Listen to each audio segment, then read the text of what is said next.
For coming tonight for the first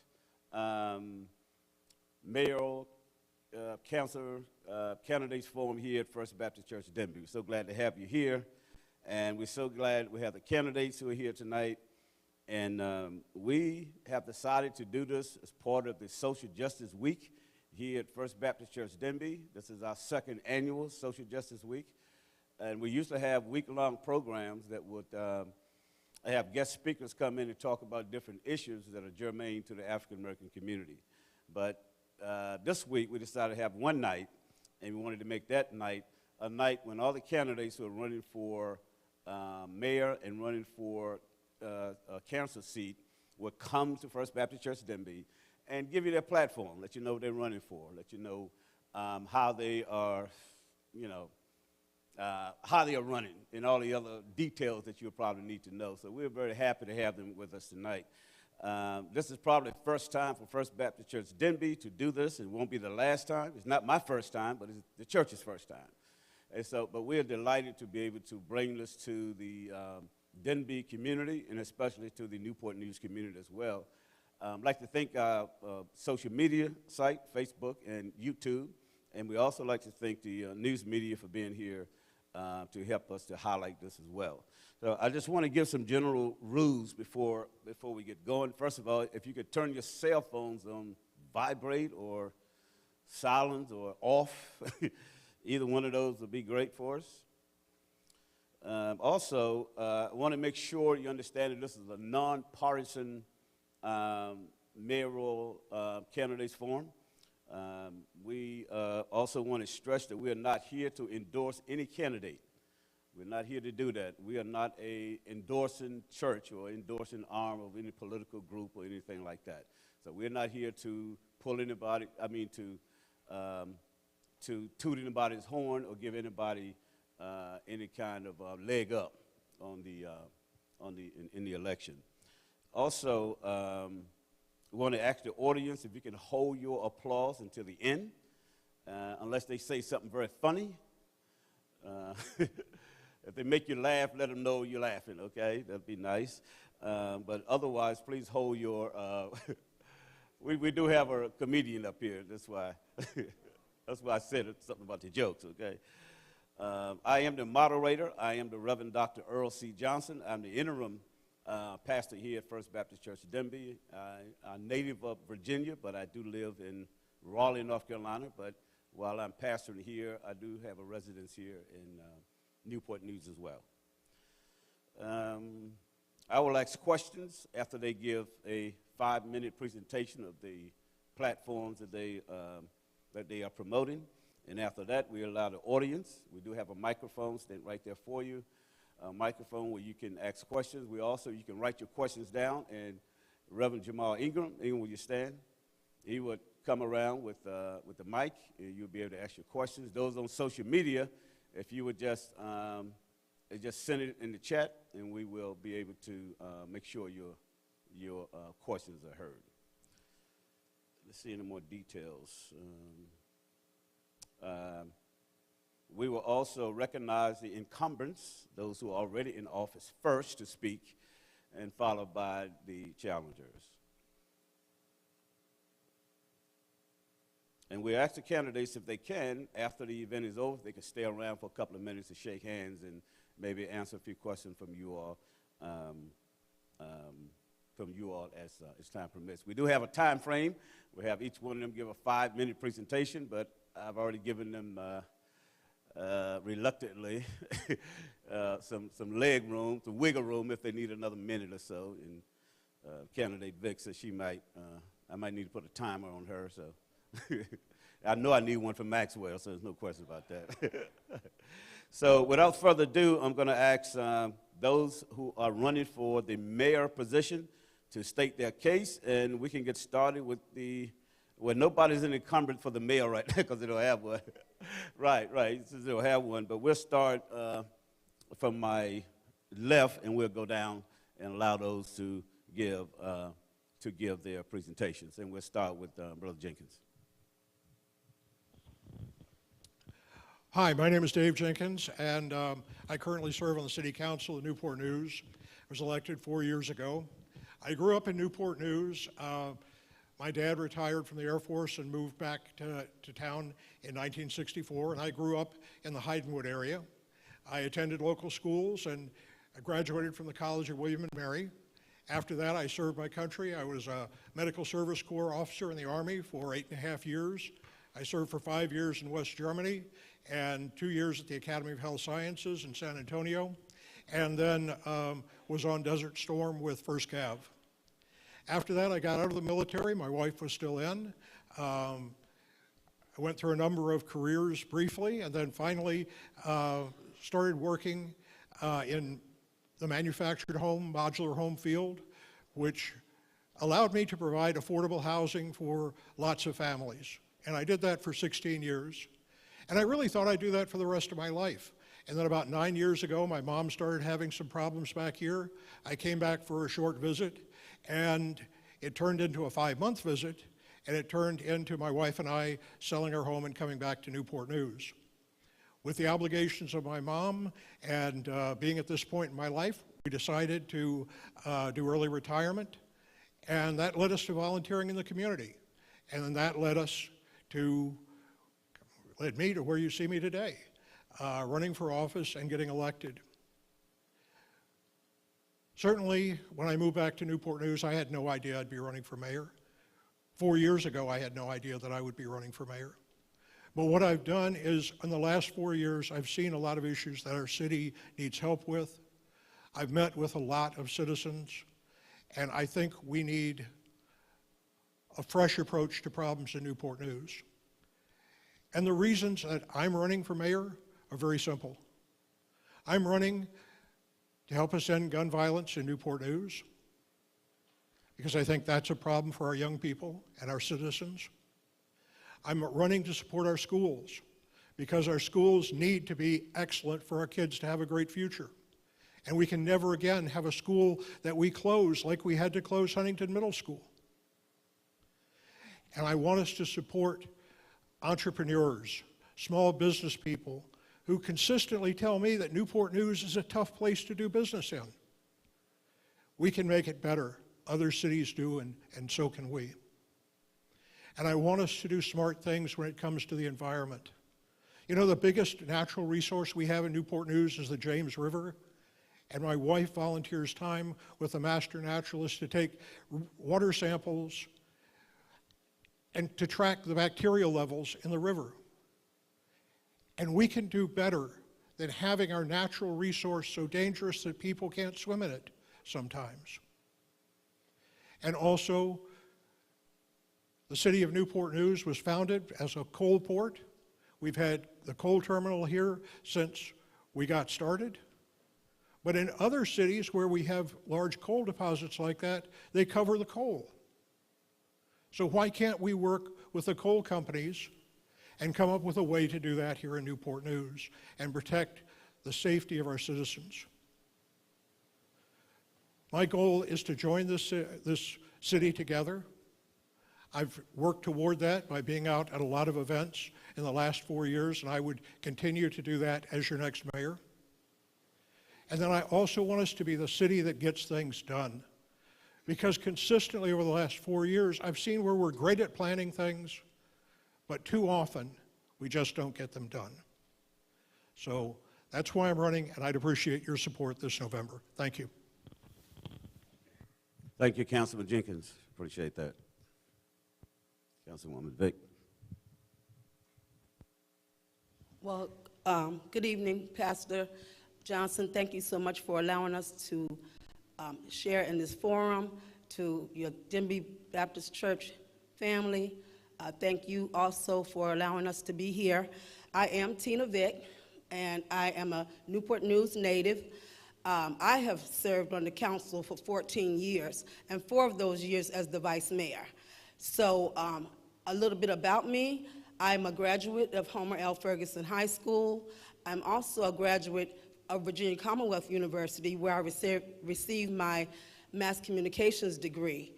I came back home to work in this city, and really my life has been public service. From all of the jobs that I've had, I worked with pregnant teens in an effort to help the former governor's wife, Linda Robb, with the elimination of low birth weights in the state of Virginia. I've also worked with juvenile offenders with a program that married the Marines, the waterways, with being able to keep our youth out of trouble. And that job took me out to New Orleans, where I worked with the families in that capacity to really help people understand, families and children, to understand that there's a better life than throwing your life away in crime. And so eventually we also started the Norfolk Marine Institute. So I came back here because by that time I was a program manager, and they needed some experience to help start the Norfolk Marine Institute, and came back in 2000, and that led me to working as a real estate broker, well, actually a real estate agent first, and then director for our Peninsula Community Development Corporation, where our team of professionals, built and renovated homes in the Southeast community where I was born. And we built and renovated the homes and sold them to first-time home buyers in the low to moderate income range. So we were able to do millions of dollars in sales, but not only that, for the community, which really propelled my run for a city council seat, was to see that how the South District had been left behind, to see that how we had had very little investments in our area. And also, the calls that I received, because I would put signs on all of the houses that we built or renovated, so people already looked at me as the leader to connect with me. My phone numbers was there about their issues. And one of the issues that I ran my campaign on also was the fact that we needed to do something in Newport News about all of the overgrown lots in the South District that were causing problems for families and creating an unclean look, an uncomfortable look about our city. And also the dilapidated housing. That was a problem, because I always said, no matter how much our schools are the best, have the best teachers, have the best aesthetics, if children have to walk through so much disrepair, the overgrown lots, they're not going to be as excited to learn as they would be once we clean up our neighborhood. So I stand here proud to say that I feel so good that me having a seat at the table and a voice and working with other council members to be able to invest over $40 million. Now, if you come downtown, to be able to see our Lower Jefferson Avenue corridor, well, where when I ran for office, you could stand at the base of 25th and Jefferson and look up, and it looked like someone had just thrown the wiring everywhere and let it land where it may. The utilities poles were leaning inside.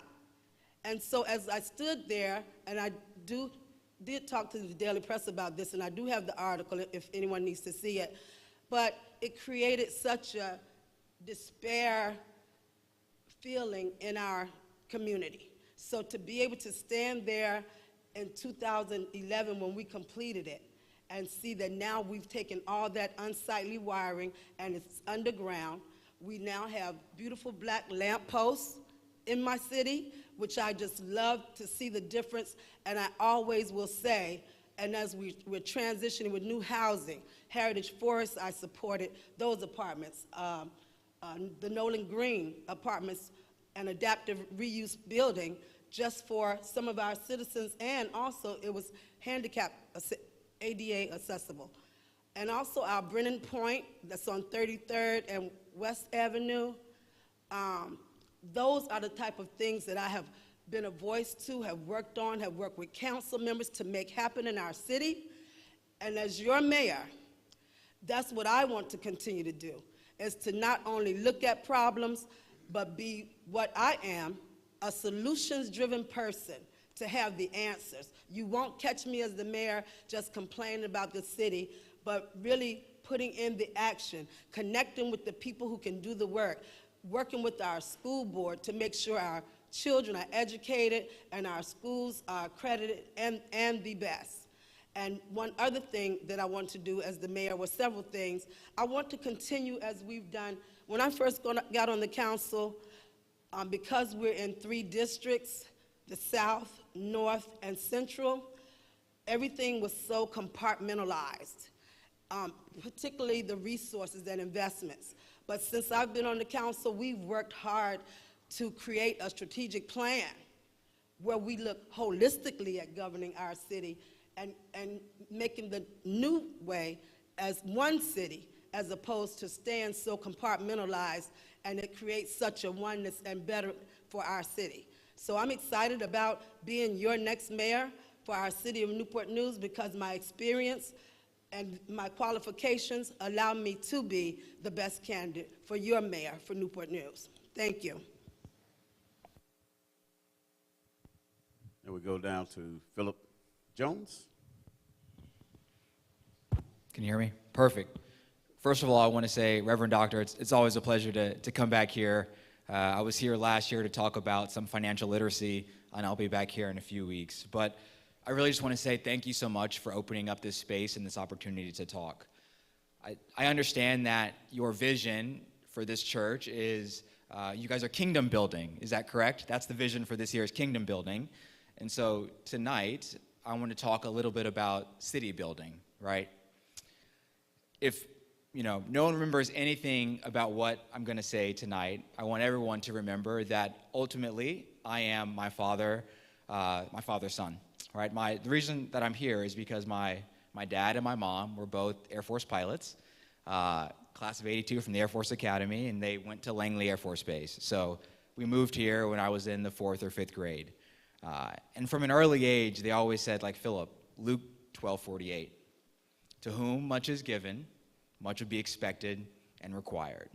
And the word that my father always kind of hit on was required. It's almost a kind of a moral mandate. So I took that same mentality, that same moral mandate, and I graduated from Hampton Christian, which is only a few miles away. I was blessed to really represent our community at the United States Naval Academy, where I was picked to be one of the first black midshipmen or kind of students in a leadership position in over 200 years.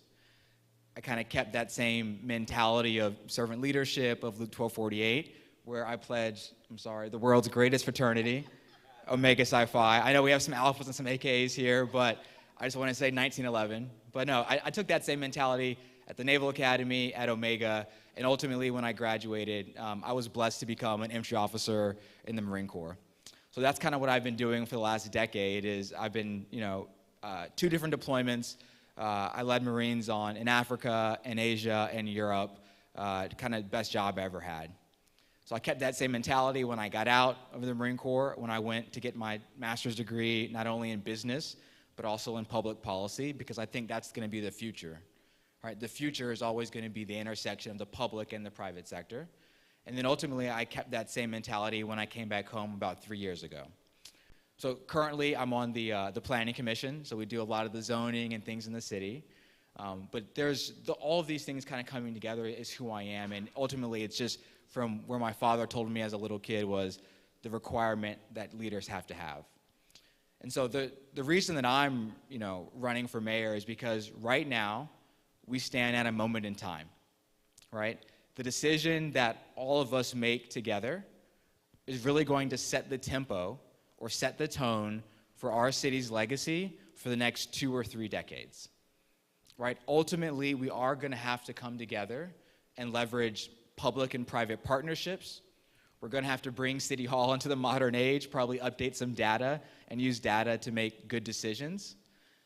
And most importantly, we are going to have to compete in a global economy, right? I think everyone saw last week how Richmond received a $1 billion investment for their Lego facility, right? We now operate in a global economy. It's not just city versus city. It really is a global economy. So we're going to have to do some things in order to change the brand or the narrative or just make it stronger. So we have a lot of opportunities, and also we have some challenges that we're going to have to address. Ultimately, all of these challenges, whether it's investment in all of Newport News, whether it's ensuring that all of our schools are accredited, whether it's ensuring that we get more economic development, a Fortune 100, 200 company, all of these things are going to be decided in the next 3 to 4 years. And that's why I'm running to be mayor of Newport News, is I think that we need, and ultimately I tell everyone this, my opponents in this race, these are great individuals who we disagree on policy, perhaps. For me, my opponents in this race are homelessness or hopelessness is the narrative. That's my opponent in this race. And so we're going to eventually all going to have to come together to address that. And so I'm looking forward to the future because I think we need someone that can unify the city but can also bring us into the future. So I have 30 seconds left. I try to keep it like a good Marine, under 5 minutes, but I'm looking forward to this dialogue. Thank you again for opening up this space, and I'll pass it to John Ely now. Thank you.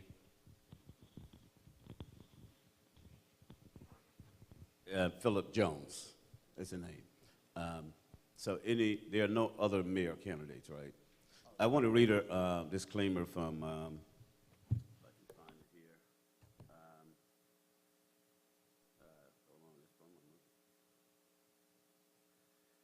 From Chandra Cherry, and she says, I am a mayoral candidate for the November 8th general election. I'm sending my sincere apology that I'm unable to attend the forum this evening.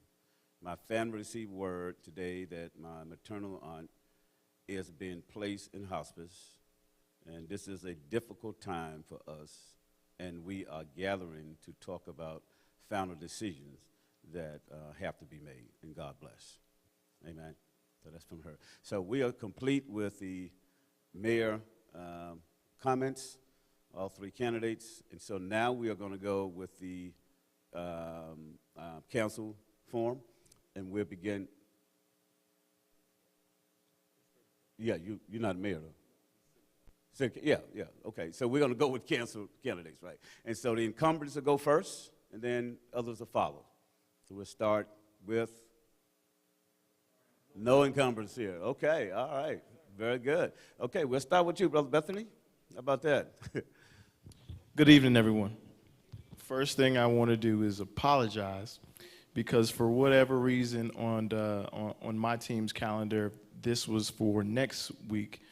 We were under the assumption that it was only for mayors this week. But point is, I left my meeting, came straight here, so I'm glad to be joined with you all tonight. As said, my name is Curtis Bethany, and I am running for city council in the northern part of Newport News Uptown. I'm from Newport News, graduated from Woodside, class of 2009, after which I went on to Thomas Nelson Community College, did the 2-2 program. After I got my associates from Thomas Nelson, I went on to Old Dominion University, where I double majored in accounting and finance, in which after that, I went and worked for a nonprofit that was focused on neighborhood revitalization in the Park Place area of Norfolk, but I always knew I wanted to come back home. And so I came back home, started working as a financial advisor, in which led to me working for Ferguson Enterprises. So I currently work for Ferguson Enterprises as a partner accountant, responsible for all of our HVAC accounting.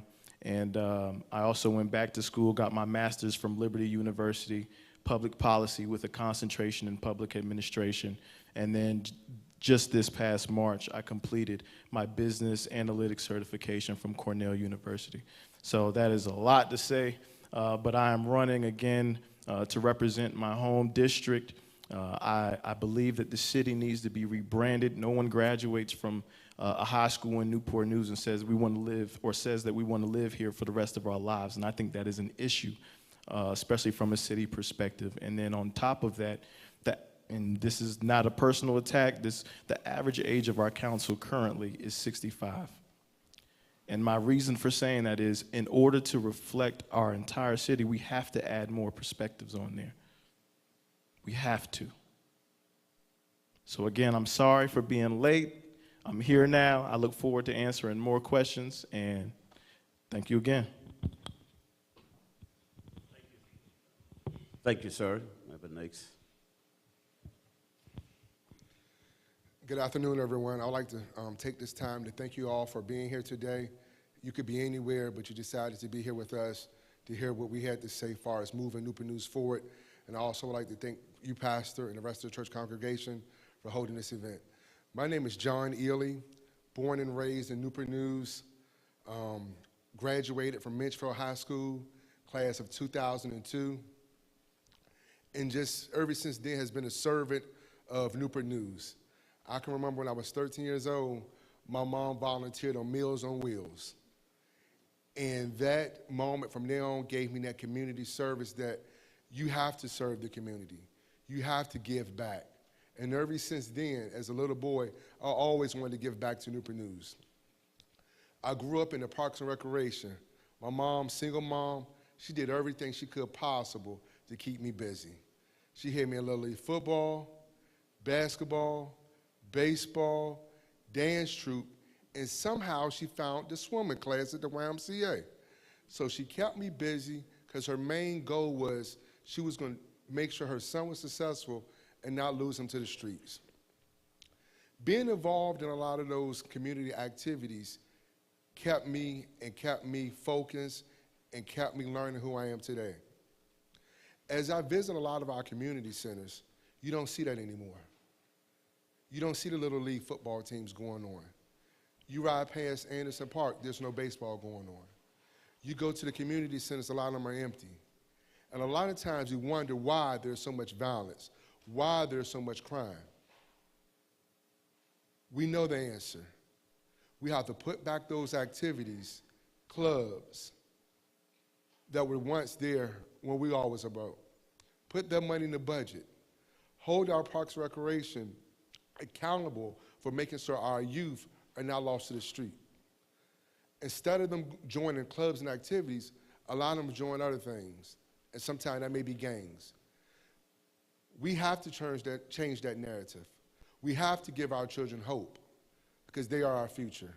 One of the things I want to focus on as being your next city councilman for the South District is our economic development. As a business owner in Newport News, one of my main objectives is to make business in Newport News easy, make it friendly. Find out how to say yes instead of no. Welcome new business to our city, because the more businesses we have to our city, the better we have as far as lower taxes. And we all want lower taxes, but the higher Fortune 500 companies have, Fortune 200 companies, 100, we're able to have a higher revenue brought to our city. Another thing, safety. Chief Drew is doing an amazing job. The crime in our cities continue to go down, but it goes back to the state of giving our youth something to do. So they all kind of go hand in hand. Public safety, crime, and community activities. So by giving our youth community activities, our crime will continue to decrease. Another thing is workforce development. Over the last year, me and one of my partners, Ashby Kilgore, former superintendent of Newport News, we started a program called What's Next. And the whole purpose of What's Next is to help people decide what you want to do after high school. Face it, everybody's not college material, so a lot of times, me being on the school board, one of the things that we had gaps in, we make sure the children are career ready, college ready, citizen ready. But we didn't make sure that we made sure citizens are life ready, workforce development ready. So over the last year, just last week, we seen 173 people come to our program wanting help in workforce development. We also partnered with Thomas Nelson Community College, so once they come to our program, they're able to get a trade free of charge and receive $1,000 after the completion. So I'm not waiting for a city council seat to do the work. I'm already doing the work. I'm already being the change, already being the force to make a difference in this community. I didn't want to run for office just to run for office. I'm running for office with a plan, with a vision, and the passion and heart of Newport News. Being on the school board has brought me great privilege, great honor, and one of the best things I've ever done in my life. Being able to help our youth, help our teachers, principals, and just give our youth hope has been rewarding. One of the programs that I implemented in the school system was the music production workshop. And what I wanted to do is target those students that were failing, that population that was not touched. So we went from getting kids that were making D's and F's, we met them where they're at, and a lot of them was in music. They wanted to be rappers, they wanted to just be in the music field. So instead of letting those kids continue to fail, we said, what interests you? What do you want? And music production was one of those courses. So those same kids that was making D's and F's, by the end of our programs, those kids was making A's and B's because we gave them a purpose. We met them where they were. We talked with them. So initiatives like that, being solution-driven, coming up with ideas, and having goals and following your goals. My name is John Ely. I'm your Nate City Councilman for your South District. And when I win this seat, I'm going to work for you. It's not about what I want as a councilman. It's about having those conversations with the citizens of Newport News, and just not the South District. I'm going to be a councilman for the South, North, and Central. I'm going to work along with all citizens to take what you want, your needs, and make our city move forward. Thank you, and I hope I will have your support in the November election. John Ely. Thank you, John. Mr. Cleon Long. Good evening. Thank you for letting me be here this evening. Great to see a lot of faces that are familiar to me as growing up. I was born and raised here in Newport News. Actually, raised up here in this church, was baptized and married to my beautiful wife right here in this church. Graduate of the Mitchell High School, class of '99. I left here, went off to Morehouse College in Georgia Tech, where I received a general science degree from Morehouse College and a mechanical engineering degree from Georgia Tech. I came back here in 2004 to work in the city. I currently work at the shipyard as an engineer. I'm a licensed professional engineer as well. When I came back in the city, I got back in connection with the volunteerism I was started when I left here from high school. I first connected with the Commission on Youth, served there for 4 years, then on the Newport News Planning Commission. I'm currently serving on Boys and Girls Club Board, Smart Beginnings, and the Virginia Living Museum Board, and I'm also serving as the Board of Zoning Appeals here in Newport News. I'm running for families. I'm running to support our families, since families are the backbone of our community. I'm running so that all families have access to quality and affordable housing, access to employment opportunities, as well as upward mobility through the public education system. From housing, I want to, two issues on housing. I want to expand our rental inspection program here in the city. Right now, it's currently in downtown Newport News, and it's designed to protect tenants from living in houses that are not of quality standard. So with more than 50% of our housing units being non-owner occupied, we have a lot of rental properties across the city of Newport News. We need to expand this no-cost rental inspection program across the city so that all of our residents, the tenants, will be protected from those types of landlords we want to prevent from being here in our city. Secondly, back in 2017, Virginia Code Assembly allowed for land banks to be created. And land banks were meant to take blighted and dilapidated houses back into production as quality housing for residents. The city of Richmond, they took advantage of this program and started a Maggie Walker Trust, Community Trust. And from this program, they were able to bring 50 affordable homes back into the market for first-time home buyers. So we need to bring some similar program to our city so we can address the affordable housing issue we have in the city of Newport News. From an employment standpoint, we had an anti-gang initiative that was started called the Summer Training and Enrichment Program. It was designed for students between the ages of 15 and 24. We no longer have this program. We need to bring this program back because the whole idea of this program was to give kids jobs in the summertime to stay away from criminal activities. What I want to do, I want to bring this program back as a public-private partnership and allow students to come in at sophomore year of high school, get mentorship, have a summer internship that summer, and continue doing that all the way till their 12th grade year. Then once they they graduate and are leaving high school, they enter into a pre-employment program. It's a 12-week program designed for students to work with local companies. And there'll be a contract set up where they will have the rules set for full-time employment. And if they are successful in this program, they'll be able to have this job with the city, a local company in the city for at least 2 years. And this will also address some of the needs for local employers finding good help, because we have good help within the school system. We have a lot of kids in school that actually need jobs when they come out of high school.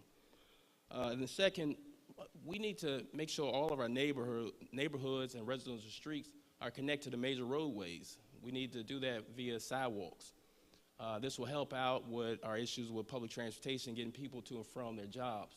And also, we need to address the sidewalks, make it such that we can use our motorized scooters and e-scooters on these sidewalks so people can use these scooters to get to and from bus stops or to their place of employment. So that way, people that do not have access to cars, they do not lose out on opportunities to receive employment from anywhere in the city. And then lastly, education. We need to continue investing in our public schools to allow our school system to be able to attract top-notch teachers.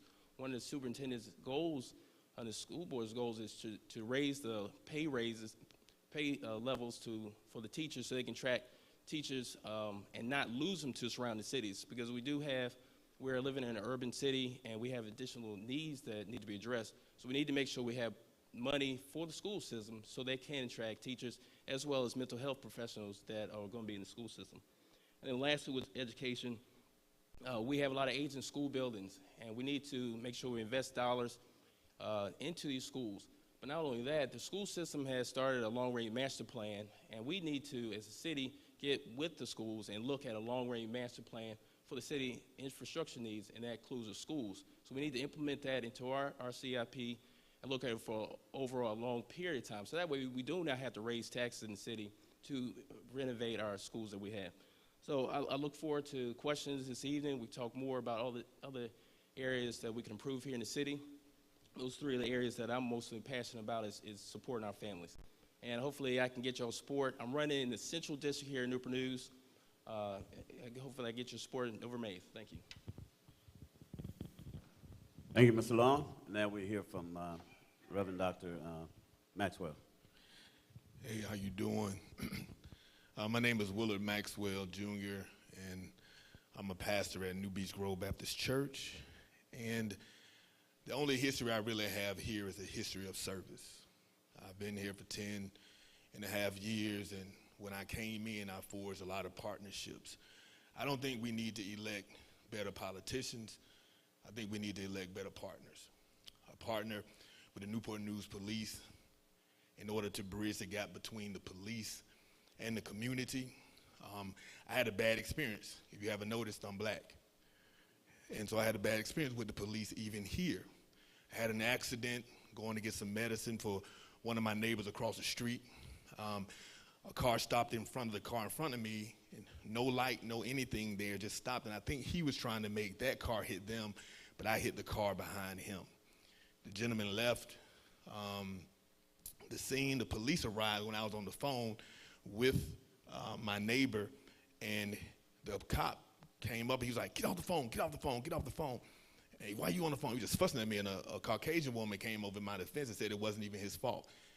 The neighbor was so scared that he got off his sick bed and came up to where I was on the scene. And that's when I had the vision of doing the in-touch basketball.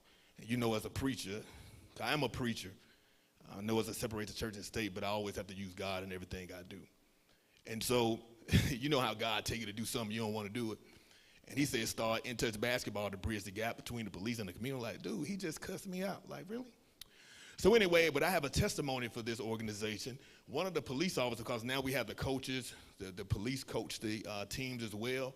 And one of the cops, he said, Maxwell, man, this little boy kept saying, coach, hey, coach, hey, coach. And you know how you get tired of people calling somebody. So he said, I turned around like, would somebody answer this kid? And he was talking to me, Maxwell, because I'm one of the coaches. He was looking at me like a human being.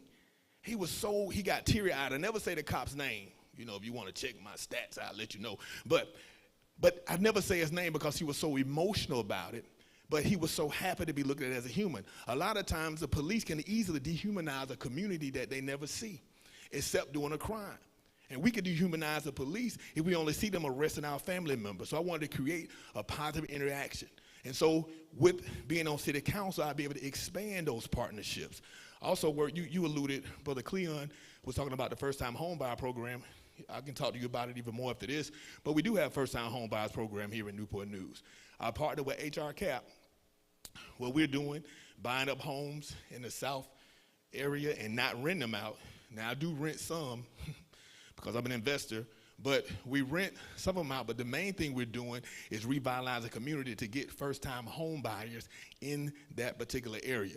We're considered an at-risk city by the nation because we have 50% renter rate here. So a healthy community only has about 35% renters and the rest, 65% or more, are buyers. But because we have half and half, we're considered an at-risk city, which is a disadvantage when you look at the crime rate, but it's kind of an advantage for first-time home buyers, which means you can buy a home in south, east, north, south. Well, it doesn't matter where you buy it, you qualify for those particular programs. So I work with those type of programs. I work with Link. Our church, when other churches didn't want to serve in the pandemic with the homeless, we kept the homeless from November to March because we wanted to make sure that we kept our city safe and kept our homeless population covered as well. So when you're in those type situations, to be on city council, I would have made it easier for my life because in the city, thank y'all for not making me do it. I appreciate you. At one point, it might not even got to y'all desk, but it was the city. They wanted to try to make us rezone our church to serve. Like, why would we have to rezone our church to help in this situation when the hotels don't want them and other churches don't want them? So after we kind of pleaded our case, they didn't make us rezone it. We were able to help. But if I was on city council, I don't have to go through that. I can be like, hey, Maxwell, yeah, sir, what you need? I need you to help me out. And I could just talk to myself and not have to worry about going through all the red tape to help people. I don't understand how you would make it that difficult to help somebody. You understand? So I know I'm sounding real like laid back right now, but I want to get this out. I also partner with the Boys and Girls Club. In the pandemic, when the kids didn't have anywhere to go, when they weren't in school, we kept them from 7 a.m. to 6:30 p.m. to make sure that the single mothers, single fathers had somewhere to leave their kids to be safe. And even now, we still partner with the Boys and Girls Club, and they come there after school and can stay there to 6:30 at night. And the only thing they have to do is pay $25 for the entire year. Those are the type of partnerships we need to keep our city safe. Why would you want a parent to make a choice between keeping their child safe and making money? You don't want to make them make that choice. You want to be able to give them a choice to do both at the same time. Some people try not to get raises because they don't have, if they get $2 more a year, $2 more an hour raise, then they don't qualify for certain programs to be able to keep their children in child care for free.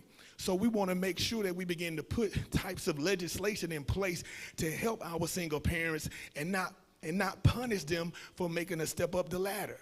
So also, we have partnership with an Achievable Dream. We're working with the different the young men and making sure that they make wise decisions. Make sure we teach them different types of things of being a responsible citizen. Teach them, as Brother Philip said, a global economy. I was a former educator, former special education teacher, former assistant principal and principal. And we always taught them, you are not competing with just Atlanta. You're not competing with just Newport News. You're competing with the entire world.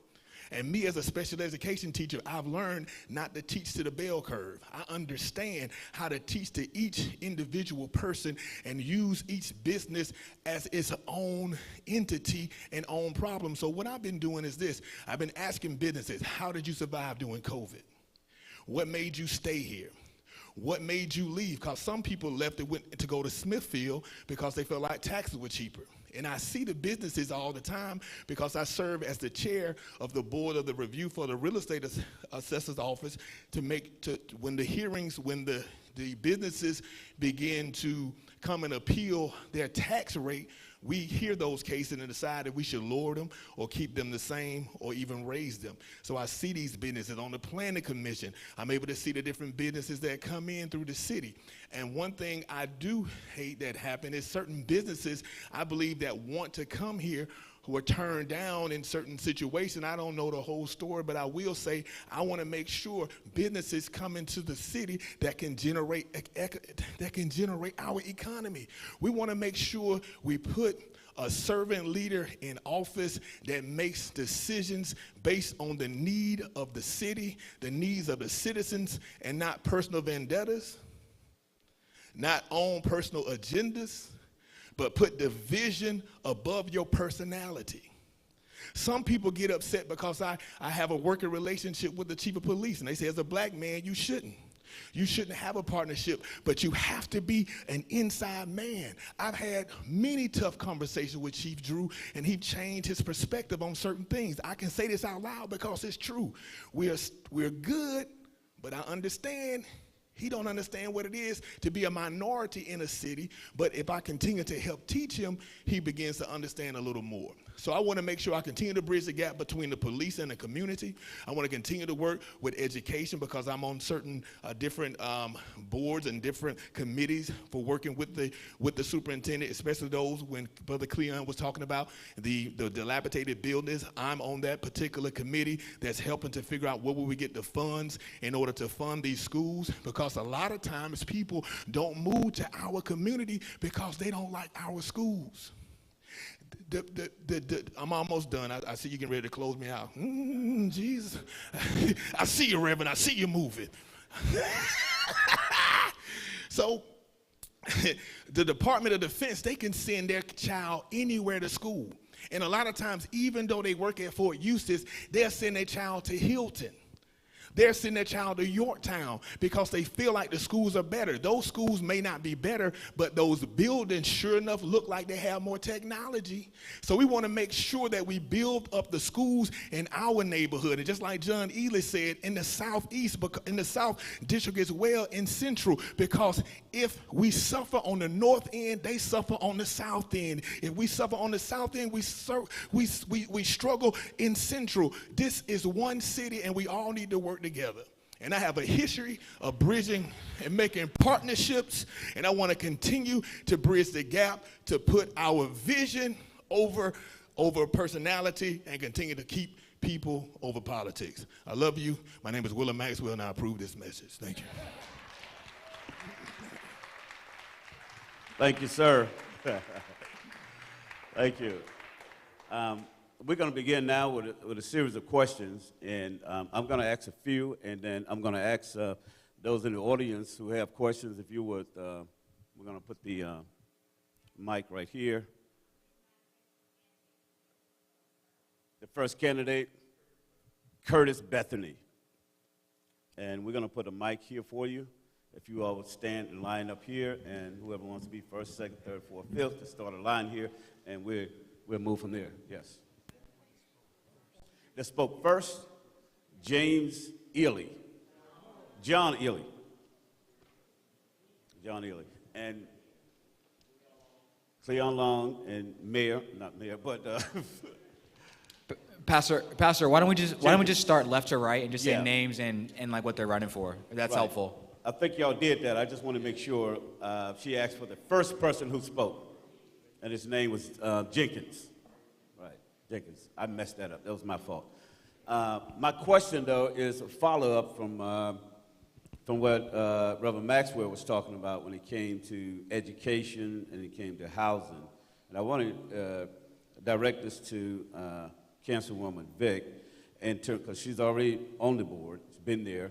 And my question is, how do you address some of the concerns that he talked about when it comes to educational funding, businesses moving out or not coming to the area? Were you there when this happened, or did you have any say-so about that, or just what is your position in terms of trying to bring businesses in, bridge the gap between public and private partnership? But thank you, Pastor. Yeah, because the thing, when I ran also, was I not only running because me being born and raised in the South District, seeing all the, as we talk about injustice,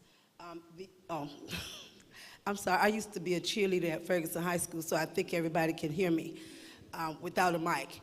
But that was part of why I was running, because as you talk about injustices, because there were so many black and poor people in the lower part of the South District, our local government were not investing anything in our area, and they were allowing us to, I felt like they were allowing us and our citizens, because I live there too, to really sit there without privilege, or what I say, sit there and die. And so businesses are not going to want to come, as Maxwell talked about, businesses are not going to want to come anywhere where there are high pockets of poverty just sitting there for 30 and 40 years. Because anybody who is a business person, you know you want to put your business in an area where you're going to get your highest and fastest rate on return of your investment. Nobody is just, most people with money who want to bring a business, they're not doing a business in an area because of goodwill. They need to make their money back. And so that has been one of the things that I've addressed because it had been going on for so many years. We've put a dent in it, in my opinion, and, well, not only my opinion, in what we've done, but we still have some years to do it. You know, some of the things as we talk about injustice here, you know, my daughter here started a restaurant. You would think on Washington Avenue in the lower part of the district, where it is the most poverty and the most black. But you would think because the building had been sitting there for 5 years, vacant, several spaces, our city would have wanted to work with a young entrepreneur who was born and raised here. But because of injustices, you know, certain people, select few, get things from the city, and that's one of the reasons too I want to be the next mayor, because in order to make our city go from here to up higher, we have to have a seat at the table, those who you elect, to be able to say, no, it's not just business for the wealthy, but it's business for an equality for all the citizens in our city. And so I've seen it for 14 years. We put a dent in it, but we still have to do better. Because not only that, if we allow all these high pockets of poverty, big businesses like the Ferguson, we've attracted them here, but we need more because people need high-paying jobs. But if our incomes are too low, those people are not trying to come and bring business here, and we need that to be able to take our city higher. Because as we generate more revenues on the real estate taxes, on our machinery and tool taxes, on our BPOL taxes, our business professional occupation license taxes, as we create revenue from all those taxes, then we can create. It won't happen overnight because some of those, as we generate, it may not be as much as we need for all 10 schools. But at least we can sit down with our school board. This is what I envision. So we won't have to have another Huntington that the school just closes and nobody knows what's going on. We don't have a timeline for when the students leave, when you tell the parents, the school just closed, and without the money. So it was just poor planning. We don't need another situation like that. We need to work closely as a school board, take away the personalities. That's one thing that I do, because we're here for the business of our citizens. That's what we're here for. Okay, thank you. Thank you. I'm going to pose the same question to you, Councilman Jenkins. What has been your take on businesses coming into Newport News? Your take. You talked about affordable housing earlier, and that you were very prominent in that. I want you to address that too, as you address the other part. Well, there are a number of issues. The things that I've seen with business here, it's not so much that we need to attract a lot more business. It's that I know entrepreneurs in this area that are trying to start businesses, and they're running into problems with the city. Sometimes it's a minor zoning issue. Sometimes it's a miscommunication about what's required at that property. And a lot of these things drive up costs for businesses that are trying to open, sometimes making it impossible for them to open. I wish I could say this was an isolated problem in a certain area of Newport News, but I've seen it throughout this entire city. And what we need is leadership from elected officials to say that that is not what we need in our city. We need to be encouraging entrepreneurs. When it comes to housing, there are lots of things that we can do with housing. One of the things I was surprised at was downtown in the Southeast community. When I first came on council, I became aware that we had between 600 and 700 small lots downtown that because of city zoning requirements and city restrictions were almost impossible to build anything on. The city had actually made that property worthless. Now, at a time when we need affordable housing, at a time when we have people who want to buy homes, why are we prohibiting them from putting those homes on empty lots? You know, a few minutes ago I heard about someone saying they needed to clean up the empty lots. Well, we wouldn't have so many empty lots if we had homes there. And so I began working with the city, and we've received a briefing last year on some ideas that we have for developing some of those lots. I hope that we will be able to move forward on that. The city desperately needs affordable housing. Economic development is working to bring in some manufacturing jobs in the southeast community. You know, when I was elected, a lot of folks in that community said, we need retail. You know, we have to go someplace else in town for almost everything that we buy. And that's ridiculous. We should be able to keep our money in our community. Well, you know, if we have people in the southeast community who have to drive all the way to Denby or get the bus all the way to Denby to get a job, then they're going to shop somewhere between Denby and the southeast community.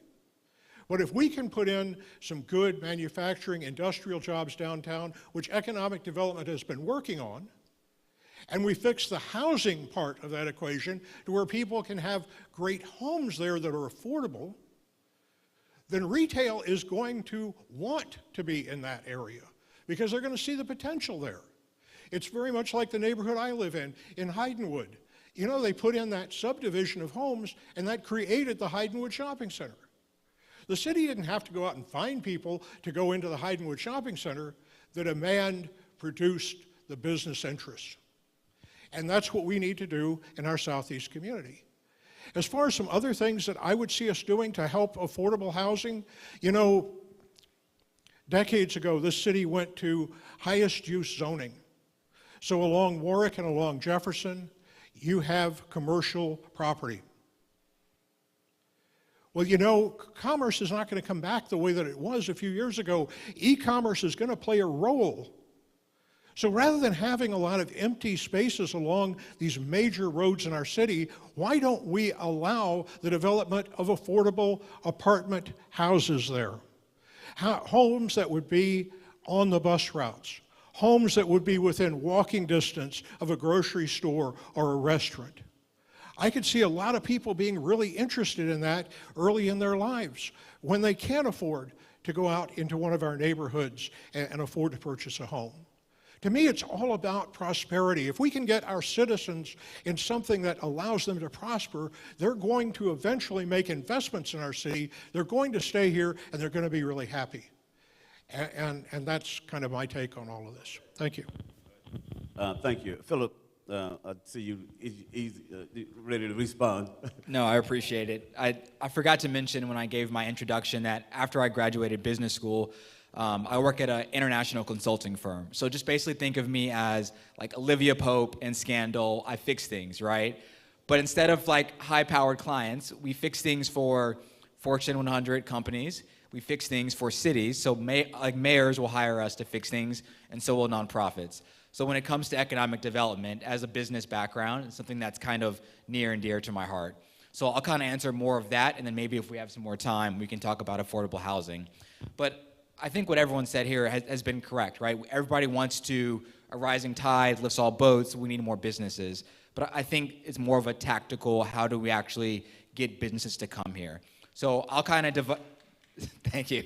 So I'll kind of divide up into, there's like small, medium, and large businesses, as well as how do we encourage entrepreneurs. So I think when we talk about entrepreneurs, what they need most is access to capital, right? They have a business plan, they need the bank loan, they need the money, they need mezzanine financing, right? That's what they're going to need to require in order to grow. A lot of companies right now either did not make it through COVID or they're flat and they're stagnant. So one, we need to figure out how can we get our individuals who want to start a company get more access to capital. Number two, how are we going to get a medium or large business to come to City Center? Well, that's probably going to require the mayor and city manager to look at companies that fit the profile. We have all this land in Uptown, like how can they come down? Is it going to be a factory? Right now with COVID, we have a lot of remote work, right? So now you don't even have to live in DC or New York. So maybe we lure one of those companies to have a headquarters in City Center or in Uptown, right? That's going to require a dedicated effort to say, this is the profile of a company that wants to come here. We have space. It's cheaper here. That's how we're able to kind of do those things. I think the last thing is when it comes to economic development, it's ensuring that we don't displace the people that are already here, right? We want to grow our town. Like, honestly, Newport News should be about 240,000 individuals, right? But we hit this kind of flat arc because of the lack of businesses. And so we need to ensure that, yes, we're being mindful that we have access to capital, that we're able to bring new businesses here, we're able to grow the population, but at the same time to ensure that our individuals that are part of our city, that when they finish high school, they're able to work at these tech companies, to work at these manufacturing companies. All of these are going to be important. So I love talking about economic development. I do it on a day-to-day basis for other cities. I would love to do it from my kind of hometown. I'm mindful of time, so I'll sit down. Thanks so much. Yeah, I think all of you have great points, so I'm going to give Mr. Bethany and Mr. Ely an opportunity to talk about it too, especially Mr. Bethany, since you've already put your foot in the race some time ago and had some little success.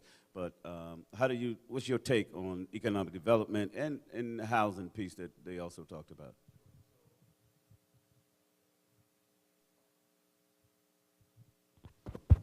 All right, we're good. Sorry about that. So one thing that was, and again, agree with most of what was said already, but one thing that wasn't touched on is the workforce. So it's one thing to say that you want to bring businesses here, but do we have the infrastructure to please these businesses or to show these businesses that they can sustain their business here? And what I mean by that is, even where I work at Ferguson, I want to say maybe about 60 to 70% of the people I work with do not live in Newport News. That is an issue. For whatever reason, Newport News, it seems like we've been left behind in a lot of ways. And so if we're trying to attract skilled workers to Newport News to support our businesses, we have to make sure we're having the things that the workforce needs as far as nightlife. These are things that people want when they move to a city, especially if we're thinking about what the new economy is going to look like with remote work.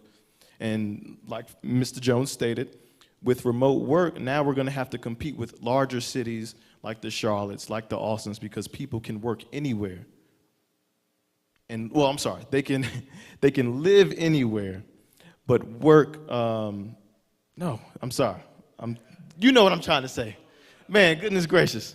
Anyway, the point is we need to make sure that the city of Newport News can sustain that. We need to make sure, like I said, nightlife, public transit, even our airport. Businesses are going to look at the airport and say, okay, well, how can we easily get to New York, or can we easily get to the Charlottes? Making sure that the businesses have the support around them is going to be an easier sell when we're trying to attract them. But again, it's also, can we sustain the workforce? Can we help businesses by bringing folks in? And I think that's something that's important that we have to address.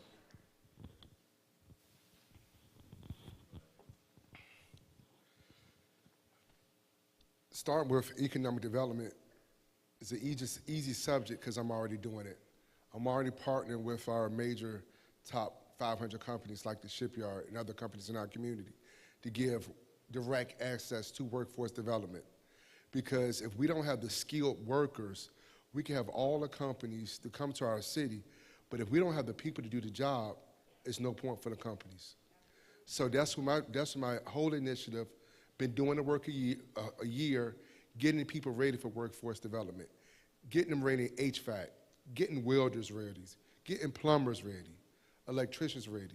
So when these big companies want to come to Newport News, we'll be known for the workforce mecca. They know if you want to have a company in Newport News, they already have skilled, trained workers ready to go. So I'm already doing the work, want to continue doing the work, and want to continue to serve the great citizens of Newport News. Thank you.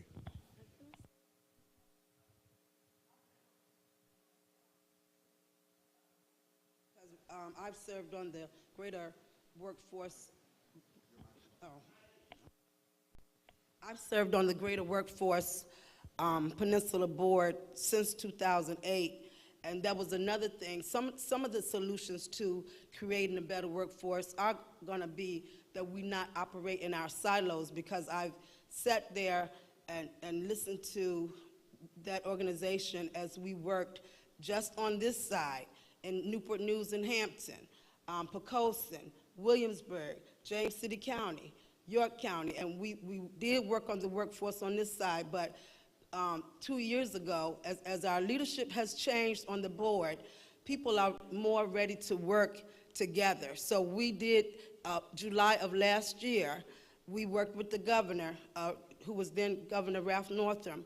We worked with the governor, and we worked with Southside, which was Opportunity, Inc., and now we have worked together to merge. We had got signatures. We met with all the mayors to get signatures and the council, and now we are the Hampton Roads Workforce Council. So to have a bigger vision and to be a part, I serve as the chairwoman of the Workforce Consortium of elected officials on the board, and have been doing it for the last 7 years. So that's part of the futuristic look of Newport News that I've been a part of and want to continue, so we can do, like Mr. Ely said, and to bring better, have a more qualified workforce. Let me go with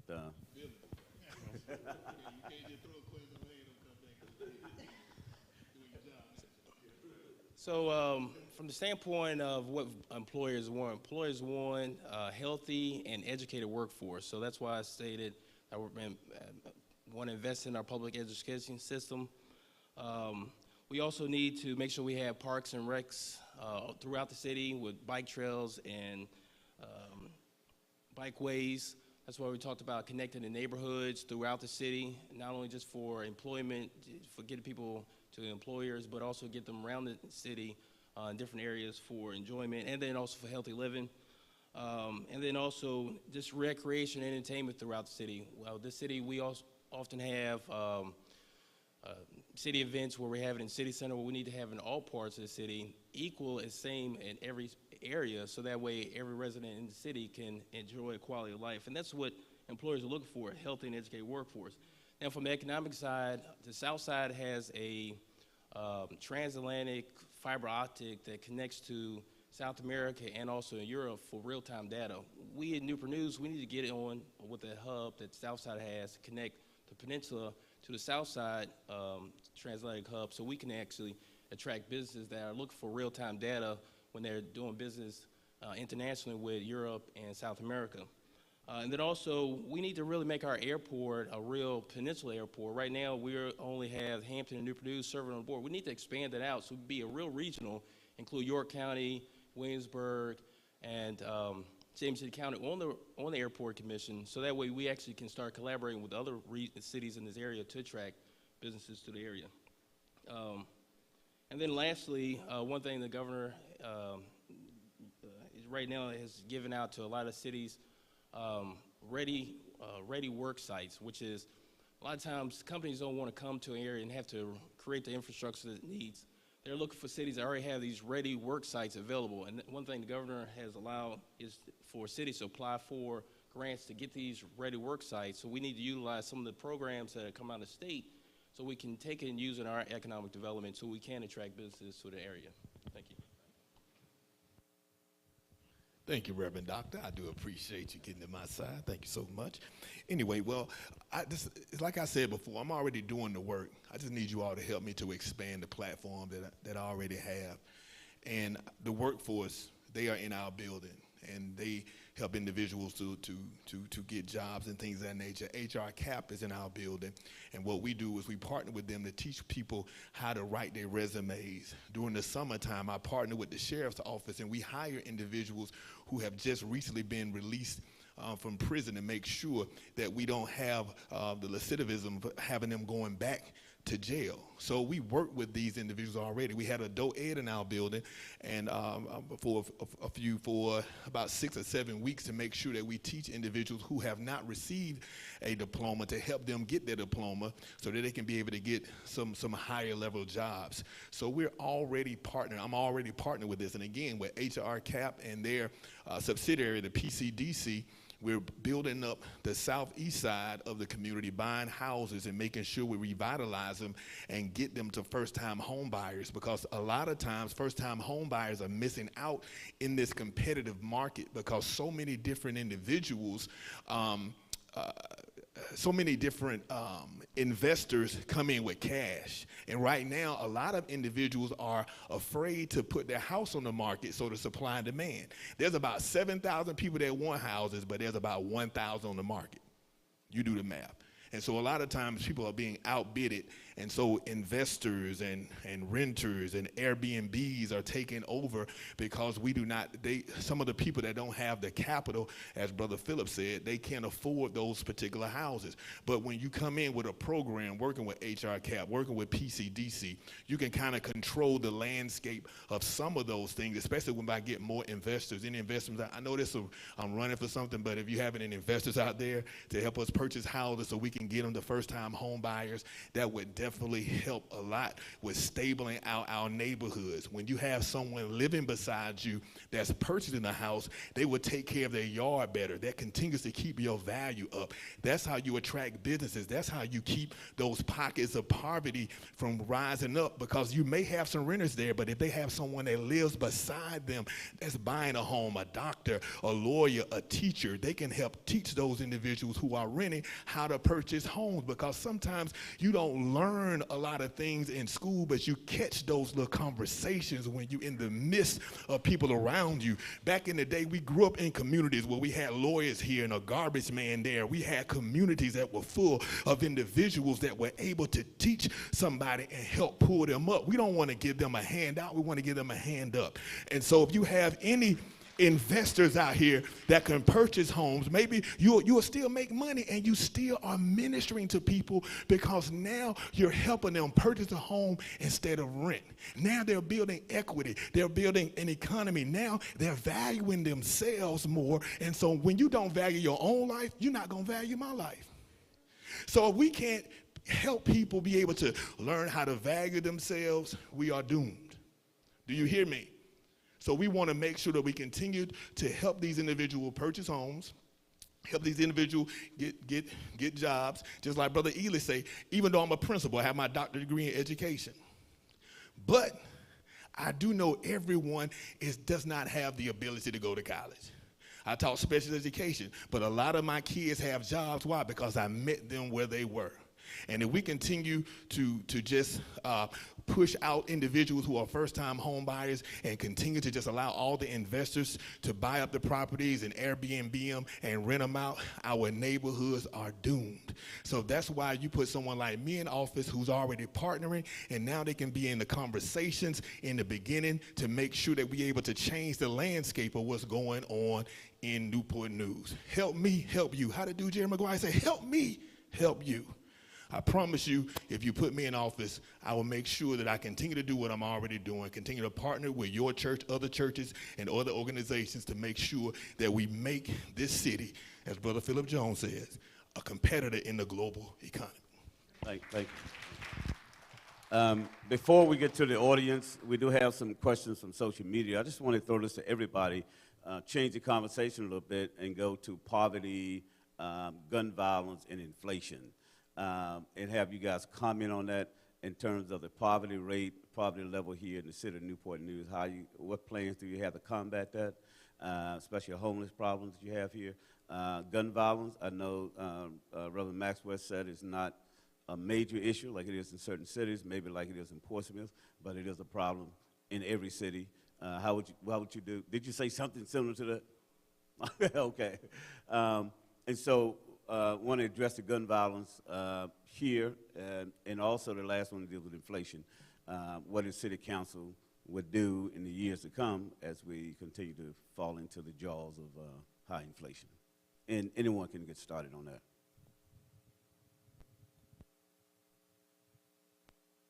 don't mind kicking it off. So I'll start with public safety. So one thing about growing up, especially in the northern part of the city, so I used to live in Courthouse Green.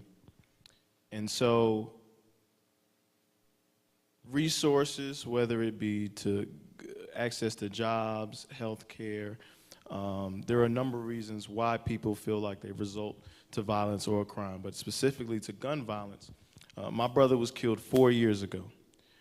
4 years he was killed, and there is an underworld of Newport News. That is the truth. That is a straight up truth that a lot of people do not know about, and you wouldn't know about if you're not from here and you've known the relationships between the different neighborhoods, why certain neighborhoods are beefing, maybe why Courthouse is beefing with Aqueduct, why Aqueduct is beefing with Courthouse or the Lawns. You have some people out in Warwick Lawns who have had issues, generational issues, that have not been addressed yet. And so that's why it's important to know the history of the neighborhoods so that way you can address them. And so one thing what I did when I worked for a nonprofit over in Norfolk, we focused on neighborhood revitalization. You cannot transform a neighborhood if you do not empower the people that live in the neighborhood. They should be in the driver's seat of the change. It should not be the city coming in saying, Courthouse, we know what you need because we know what's best for you. It's not Aqueduct, hey, we know what you need, so we're going to come in and save you. That's the mentality of cities. They try and come in, think that they know what's going on, but who knows the neighborhoods better than the people that live in the neighborhoods? That's why we have to empower those folks. And so even the nonprofit that I used to work for, we were focused on mainly in the Park Place area of Norfolk, which is just like Courthouse Green. So then when we left Park Place, we came over to Courthouse Green. And the best way to transform a neighborhood is to live in the neighborhood. I'll say that again. If you really want to transform the neighborhood, the best way to do it is to live in there, to help be a driver of that change.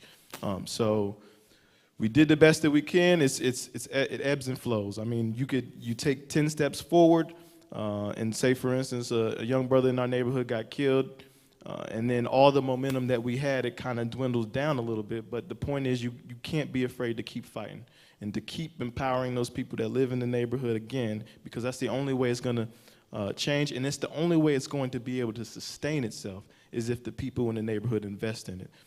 So again, neighborhood revitalization that the city should get behind. It's a philosophy called asset-based community development. Has anybody heard of it? Raise your hand if you have. All right, there we go. We got one person that has heard of it, but the point is the city as a whole should get behind that same concept and philosophy and invest in it. There are a number of organizations that specialize in asset-based community development. And so, yeah, that is my answer. Thank you, Curtis. Public safety, it goes right back to giving people opportunities. Statistics tells you that when people are doing its best is when they're connected to jobs and job opportunities. For so long in our city, only one classification of people were connected to those jobs or those skill traits. So by having programs like we have, like What's Next, workforce development, it brings people out of that poverty level. It brings people to make a higher income wage. This program, What's Next, has taught me a lot. Even though my mom was a single mom raising me, I never knew what it felt like to struggle. Seeing these citizens come every week, or every 2 weeks, I hear their stories. One mom told me, Mr. Ely, I just want to say thank you. I said, what'd I do? She said, you saved my son. She said, my son been selling drugs for the last 5 years. She said, I couldn't sleep at night, but he did it to make a living. She said, it's been generational, going on for 3 years. And she said, because of you, you gave my son an opportunity to workforce development. He's no longer selling drugs. He got his CDL license and now driving trucks. She said, I can finally sleep at night knowing that my son is safe. So stories like that, giving people opportunities, it changes lives. This What's Next program, when Dr. Kilgore came to him, I was like, Lord Jesus, I got enough on my plate. I don't feel like doing this. When we first started out, we had five citizens. I said, see, nobody don't want to do anything. But after a year, seeing over 180 people every 2 weeks, citizens waiting outside for an hour for opportunities, it lets you know people want to do better. They just don't have the opportunities or the know-how to do it. And God forbid all the barriers that are put in place. So many of these citizens don't have the access to a driver's license or fines. In our program, what we do, we remove those barriers. If they got a fine, like one gentleman, he tried to get his driver's license. He can't have his driver's license in 10 years. I said, come on, man, you got to get your driver's license. He went to the courts 3 different times. He was willing to give up. He didn't have no transportation. I said, no, you're going to fight this through. Not of a fault of his own. He go to the court, you need this. Then go to DMV. No, you need this.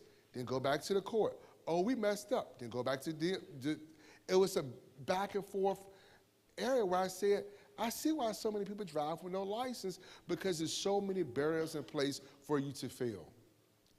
After he finally get the permit for DMV, you go to DMV, he said, I'm about to get my license, everything is added up with DMV and everything's added up with the courts, I'm gonna get my license today. No, don't work that easily. You have to wait 60 days for a permit. I done paid my fines, I done did my time, now I have to wait 60 days with a permit to get my license.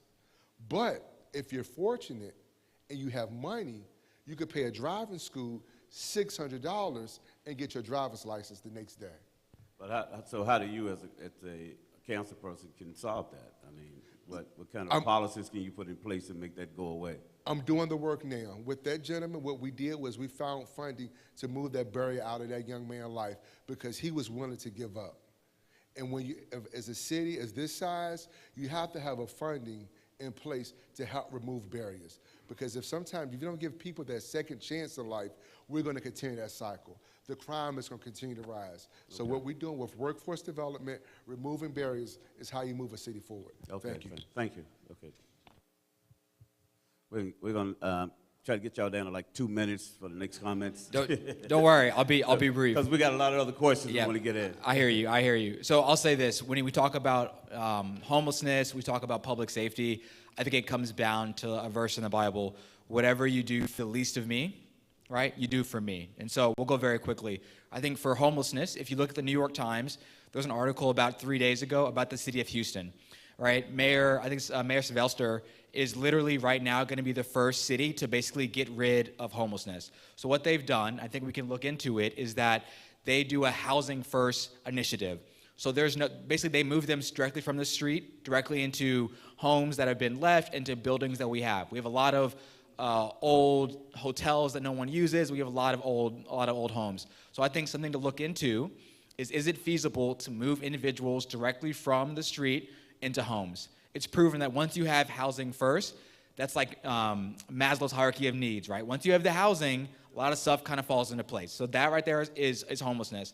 The second is public safety. I think Mr. Ely said it correct. I think it's a two-part step. So number one, which I want to hit on first, is how do we use smart cities? How do we use data to prevent crime in the first place? Right now, there's an initiative in Richmond. I believe it's called the CIT, the Center for Innovative Technologies. They give money, they give grants to cities to help prevent crime. They say whether it's smart cameras or ShotSpotter or all these new tech ideas, they'll give money, but mayors have to be open to saying, hey, let's pilot a program. The second part of that is when individuals come back from prison, from jail, et cetera, how can we plug them back into society? Right? How can we make sure that someone's mistake is not held over them for 20 or 30 years? There has to be a way that they can kind of plug back into society. So I definitely want to double down on those comments. So those are my 2-minute answer. Thanks so much. Well, yeah, and these answers that I give, we can make it sound easy in this room, but when you are hands-on with people, it takes a lot of coaching, because if we've done like we've done in this city and allow people to sit in poverty for so long, they become survival of the fit. They use a system called survival of the fittest. That means they're going to do whatever they can to make money. So then as you bring jobs around, you're going to have to, and that includes the drug dealing, prostitution, some of the things that we see, stealing, auto theft. That's the reality of what we live in. And why even in my end of town, you hear people say, and so many people in government, you know, you want to move anywhere but downtown. You don't want to go downtown. So working to remove that stigma because of people, because when you say that, you're talking about me. And what I represent and love to represent about my city, that I was a product of downtown Newport News public housing. And so I don't want to hear what I've heard from some of the businessmen in this city, oh, don't go down there. Those people don't deserve anything. Yes, we do. Because somebody believed in me in an organization, a community organization called the Youth Advisory Board. And he's still alive today and part of the breakfast group, Mr. Robert D. Ayers Jr. He came down to the public housing and worked with us, taught us Robert's Rules of Orders. We also had the Office of Economic Opportunity with the lady, amazing lady, Novalie Downing Gross, who worked with the federal government to find grants so that we could have summer jobs. So guess what that does when you have summer jobs for people in poverty? That gives them the opportunity to be able to understand that we can transition from survival of the fittest to, yeah, I want to make an honest living, I want to work. And so we've had so many examples. I thank God for it, because I was able to get a summer job at age 14 that taught me a work ethic, not only me and my family and neighbors. So we were able to go on to finish high school, go on to college, and so many people have done trades. But that's one part of the answers, is to provide the opportunities in the neighborhood and not see what I saw as a council member, that people who served on that council were turning a blind eye to the area and not wanting to provide us with any services. So we've overcome that some, because now I've already told you about the infrastructure improvements. I've also sat on a committee, Virginia First Cities, which is an advocacy committee for cities. And I represented Newport News. And so I just really wanted some walker-friendly job training in our area, or connection to jobs. So thank God I was on the committee and going to the meetings, because there was a $500,000 grant to help with workforce in low-income areas. And so our city worked on that grant, and we were able to get the grant. So now we did get funding for our Brooks Crossing Innovation and Opportunity Center. So we're slowly, and it's a beautiful facility, we're slowly bringing the pieces together, but we also have to, for crime in the city, we have to keep Chief Steve Drew here. He is one of the best people, public servants that I've worked with, because he works with the heart. He believes in people. And he will tell you that, yes, we do have some issues with shooting, but everything is not gangs. It's about domestic violence situations. So he and teams, and I've been with him doing that too, we go on doors. We've been to Aqua Vista, knocking on doors, giving people pamphlets on what to do in domestic violence situation. So we have so many things that we need to do, but it's going to involve people not being elitist, which I've seen, and thinking they're better than other people and wanting to look down on people. And I do get emotional when I talk about that, because, like I said, when you talk about people like that, you're talking about me. And thank God, God was with me and gave me the strength to leave my Ridley Circle parking lot with all my mother had to give me was $20, and I finished 4 years later. And that is what we got to keep doing, believing in people and giving them opportunities. And I have more to say, but I know my time limited, so I'll come back again.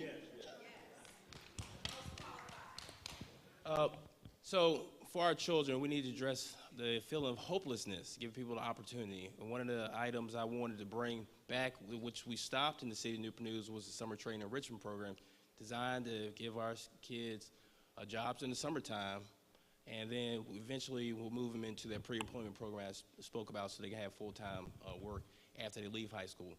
Secondly, for the younger children, we need to make sure we have recreation sites, the city-operated sites, all throughout the city. It shouldn't just be in one section of town, it needs to be throughout the city, so that way our younger kids have things to do, and it's also good for socializing with other kids in the area. So it teaches them how to respect one another when you have these recreation centers for the kids. And the third, mental health is another area we need to address. The school system has brought in mental health professionals to help some of our children deal with traumatic events that they have experienced in their own home life. And so we need to make sure we continue funding the schools so they can have the mental health professionals in their schools so that they can help the children that are in need. Thank you.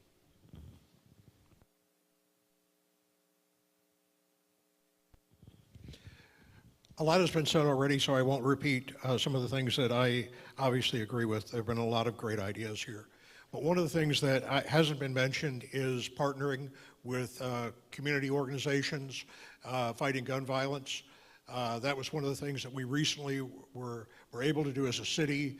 We created a grant program to be able to help fund some of those programs. And when we created the grant program, it suddenly gave them a reason to talk to the city, and we discovered that there were 70 organizations in our city fighting gun violence. So now we'll run the grant program, but we can also go back to those organizations and we can help do great things in the future. Another thing that hasn't been mentioned that I think will be, in the long term, very effective in fighting gun violence is the investment the City of Newport News made recently in a early childhood development center that's going to be opening downtown. I think that when we are able to get our kids into a great place to where they learn to work through differences in nonviolent ways when they're very young, those values will continue as they get older. And in the long run, it will help us as a city. Regarding homelessness, again, a lot has been said here, but one of the things that has not been mentioned is the fact that if we get affordable homes in our city and we help encourage people to buy those homes, I think it will help with our homelessness problem. Because right now when you rent, it's very easy for you to be thrown out of your house or your apartment if you don't make the rent. But if you own your own home, you're less likely to have that happen, even if you run into some fairly tough times. So I think that those things would help. I do think that we need an overnight shelter of some kind here in Newport News to make sure that, homeless people have a place to go, and they have a place to go with dignity. So that's all I have to say. Thank you. Hello again. I want to address some things that are going on. With the violence, I'm a police chaplain, so I go on the scenes whenever someone is murdered, and I'm right there. What I do love about our police, as far as how Ms. Vick was saying, their use of force, I watched their use of force videos, and they do very well. Continue to keep things from escalating, so we definitely have a great police force. The early child center that he's talking about, that Brother Jenkins was talking about, is called the Peak Center. We are one of the partners. We send donations. We took my team, Ms. Johnson, Ms. Benson, Ms. Francis, and other people. We taken food and things there and clothing and diapers, because sometimes the parents there at that center can't afford to buy those necessary items. And we took some items there for those teachers to make sure that they were appreciated, because that's the most strenuous job, and you don't really receive the pay. So again, I'm already doing these particular things. And when we talk about the theories people have about homelessness, I've already worked with getting homeless people in homes. I partner with Link, and we have a voucher program. When they go through certain steps, we're able to put them in home. So again, if any investors are out here, I can definitely help you help other people, because you can't buy a home before you end up getting a home and rent it, because apparently your credit probably is not the best. But we have vouchers that they're able to go through HUD, and we put them in rental process in a rental home, and eventually they're hopefully will be able to buy it. I haven't had anyone to purchase one here in Newport News like I've had in Atlanta when I was doing real estate there. But now we're making that step, working with Ms. Lynn Finding. I've also understand, and I know what asset-based community development it was, but I just didn't feel like I should raise my hand. But I work with Jim Moynihan, and our church partners with them and make sure that we set up neighborhood watches in different neighborhoods. So we partner with these individuals already. Again, I just need your help to expand my reach to continue to partner with us. In the STEP program, the summer training enrichment program, we partner with the city with that, and they're housing our building and make sure that they're able to get summer jobs. That cuts down crimes. If I don't have any money, sometimes I may become a criminal because I don't have the means to take care of my family. So as a police chaplain, as a sheriff's chaplain, I'm always in the neighborhoods, and sometimes I don't go with my chaplain vest on. I'll go in my regular clothes because they talk to me better. And what happens is when I go there, sometimes they'll even let us know what's going on because, you know, they have this not supposed to snitch. In my mind, a snitch is somebody that tells on their partner so they can get less time. Now, that's a snitch. But someone who's being a responsible citizen, who's not involved in the crime and begin to let people know what's going on, then that begins to make our city safe. That's why we have the programs called In Touch. You can clap loud if you want to. I appreciate it. Make me feel good about myself. But no, seriously, so with the In Touch program, you ain't stand up on nobody else, Rev. How you going to do me like that? Sit down, man, until I finish, man. Now I'm just messing with you, but you going to stand up. That's how preachers do when they want you to sit down. It ain't my fault I'm last. So seriously, In Touch, we did that to make sure that we bridge the gap between the police and the citizens, because that begins to make a citizen more comfortable with letting the police know what's going on because they build trust. And since you standing up, I'm gonna sit down. Don't do me like that no more. No, you got your point over. You got it over. Rev gonna stand up on me. You about to play the organ on me. I want to conclude. We have some questions from the internet, and I want to put those out. Yes, I'll give you a chance. We got questions coming up, and you can add it in there. Okay? Just some things that are important to address. Okay, okay. So if you are not familiar, there is a Four Oaks Day Center that we have in the city of Newport News that has a lot of resources to help our homeless population. But a few things that just came to mind as I'm sitting here. Has anyone heard of tiny homes? You've heard of tiny homes. So my point in bringing that is there is no reason why we should have any homeless on the street. That's just my personal opinion. There are so many proactive things that we can do to curb people being on the street and allow them to have housing, whether it be a year or we can get creative. But the whole thing is to be proactive and invest in some of these ideas that we have. Another thing is I used to work at a soup kitchen. And I used to talk with a gentleman who was retired military, and he was getting a check from the state, but was choosing to be homeless. He was getting a check from the state, but choosing to be homeless. So that's why mental health is another issue that we need to address with our homeless population. But at the Four Oaks Center, we have a lot of resources for them. We just have to, if you see any homeless in the streets anywhere, be sure to send them to the Four Oaks Center so that way they can get the resources they need. Sorry I just needed to make sure I said that, but thank you so much. That's good information. I appreciate it. We have a couple of questions from the internet, and then we'll see if the audience have any. One question says, and this is for anybody, many Hampton Roads communities take full advantage of its waterfront. What is your vision for development of our waterfront?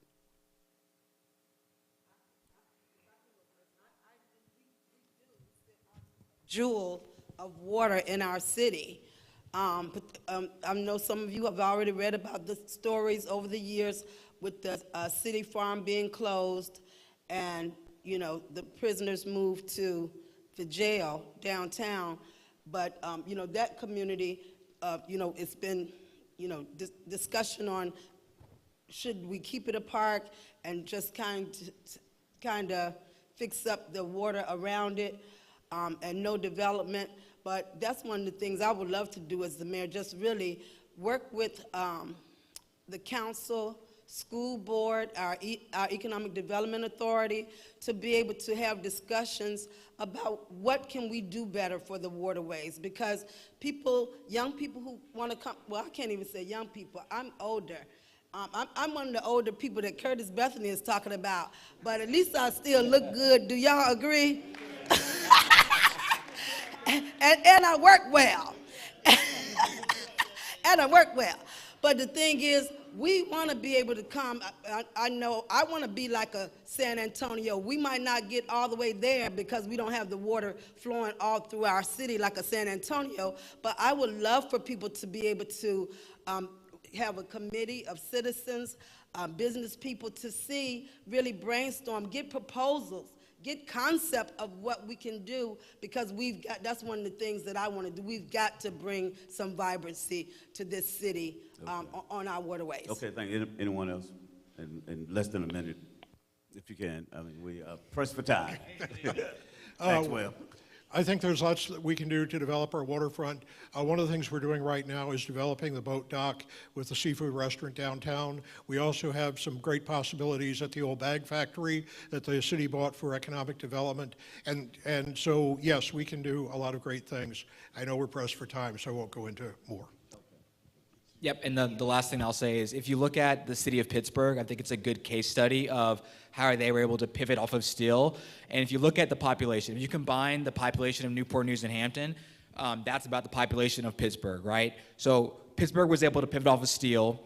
We are going to be able to do the same. Unlike Pittsburgh, we have a lot of waterfront property, so I think the issue then becomes, how do you redevelop without gentrifying? How do you encourage things to happen? And so ultimately, at the end of the day, whether whoever is going to be mayor or on council, I just want to reiterate, it's not me, it's us, right? This is where I think Councilman Vick said this, right? It's everyone coming together and saying, what is the culture? What is Newport News? What is that vision? Yes, the mayor leads that, but it is a true collaboration of the council members and us. So just be mindful of it's everyone coming together. So thank you.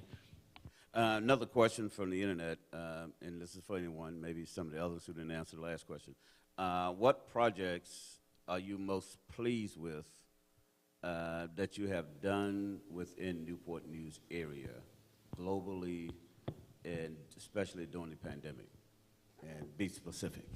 Yes, well, what I'm most proud of is partnering with you guys, First Baptist, Morrison, First Baptist Newport News, from Richmond all the way to Virginia Beach.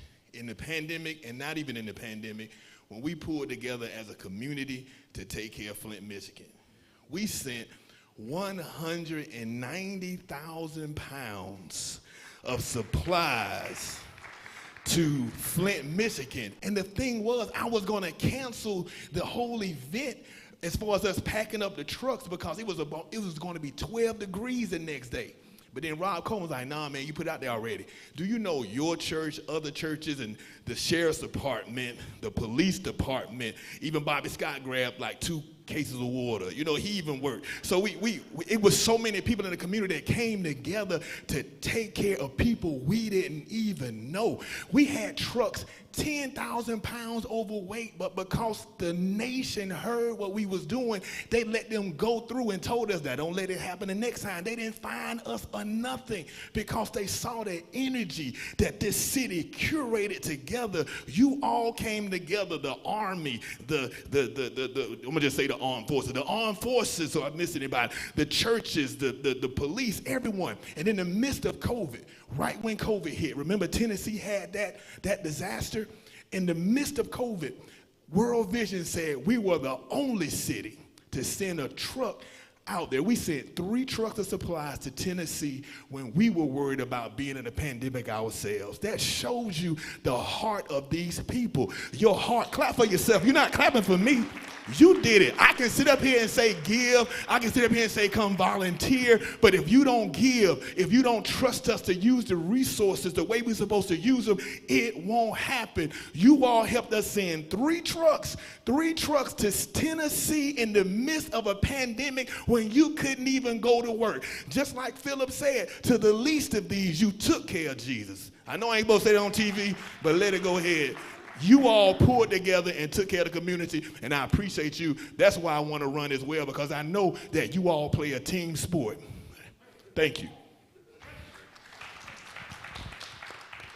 One of the programs that I got started when I was a member of Ward Rotary Club was a high school career breakfast with all 5 high schools at the time. We did it for about 5 years, and I was able to team up with the Commission on Youth, with the school system, and we were able to invite in employers from around the city, and about 1,000 students were being served every school year, and we had it set up where doctors or lawyers, engineers, teachers will come in and sit down at a breakfast table with 8 students, and they would talk about their career. It was a career professional development type program. A lot of the programs I always do or try to gear towards is for our children, because again, I've always stated the way to for success for our children is to empower them with educational opportunities, and one of that is connecting them with professionals of their choice to learn more about that career, so they'll be have opportunity to want it more for themselves. Well, my biggest thing is, and I've already said it tonight, to be able to ride or walk down Jefferson Avenue from 25th Street, that Lord Jefferson Avenue corridor where we looked in our budget and worked with Dominion Power and bringing a voice to the table to say how terrible this area looks, and to be able to walk, because I do exercise and walk in the area, to be able to walk through there now with the beautiful lamp posts, the lighting.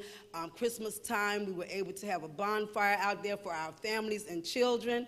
A New Hornsby Tire company, they wanted to stay in our Lower Jefferson Avenue corridor and rebuild, so we invested in them, and what they've done, we have our Piggly Wiggly grocery store, some shops there. We just got Marco's Pizza, Brooks Crossing Innovation and Opportunity Center. The shipyard has built a building there to house their people, so now to be able to get the feeling and the excitement from all of those infrastructure improvements that we did as a city, because we know we needed to do it, and to look at it now and see that investors are wanting to come in, that's been one of the biggest things, because I'm going to keep on standing, because I'm also a real estate broker, and I work with Habitat for Humanity, and we just cut the ribbon on a new home on Hampton Avenue. But when our communities look better, people feel better. And when people feel better, they're going to do better. Thank you. Yeah, I'll also keep my comments brief. As someone else who's also on the board of Habitat, I think that's also important. I think the thing I'm most proud of is Brooks Crossing, but I want to talk more about the Innovation Lab. I think we all know that STEM is going to be the future, right? Everyone wants technology, science, engineering, like that is going to be the future. I think once you give an individual, once you give a community the ability to educate themselves, to go and to actually like hands-on STEM, I think that's the most important thing, is when you put someone's destiny in their own hands. So that's what I'm most excited about. We have the, Brooks Crossing. I want to bring more incubation centers, see if we have room in that for the budget, but encourage individuals starting their own business, doing incubation centers. That's what I'm most proud of.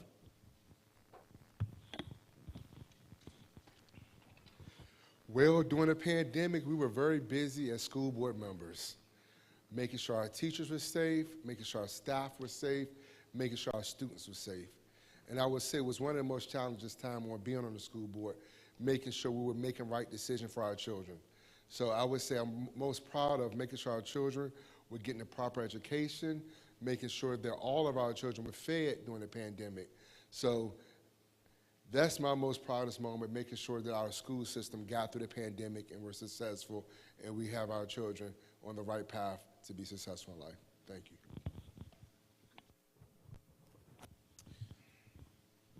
I would say my most proudest moment, all of my proudest moments come from anything community related. And so the one thing that stands out, that pops out in my mind is, who all remembers the Magnuson Hotel? I think it's the Holiday Inn right now, and it was the Omni before, but there was a shooting there during Hampton University's homecoming some time ago.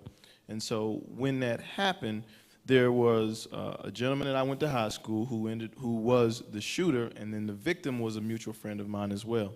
And so what happens amongst my peers, anytime there's some kind of gun violence, there is always going to be some form of retaliation. So my idea was, okay, how can we bring everyone into the room, bring everyone to the table, the same folks that usually aren't at the table, that are on social media talking about they're going to do X, Y, Z to whoever they can find on our area or on our side of the city. And so the point is being able to bring folks together and talk about these issues and really address them head on and have that dialogue. And so there was 150 people that showed up, usually trying to, when you try to do something like that, the people that need to be there usually don't show up. Is that right? That's right. And so in this case, they actually did show up, and we were able to prevent some tragic stuff from happening. And so that's why it's important. I think it's always good to serve whoever you can, whenever you can. But I also believe that there are so many issues that we have here locally that need to be addressed before we can do anything else. So that is probably my proudest moment for sure, being able to galvanize people that I've grown up with, who did choose the streets, but at the same time understand retaliation gets us nowhere, absolutely nowhere. And so, is this the last question? No. Oh, well, I'm sorry. There we go. Thank you all. We're going to, at this time, entertain some questions from the audience. If there's someone who may have a question, why don't you come up to the mic? Maybe just a few questions, and then we're going to end the program for the night. And you can direct your question to either candidate. Good evening.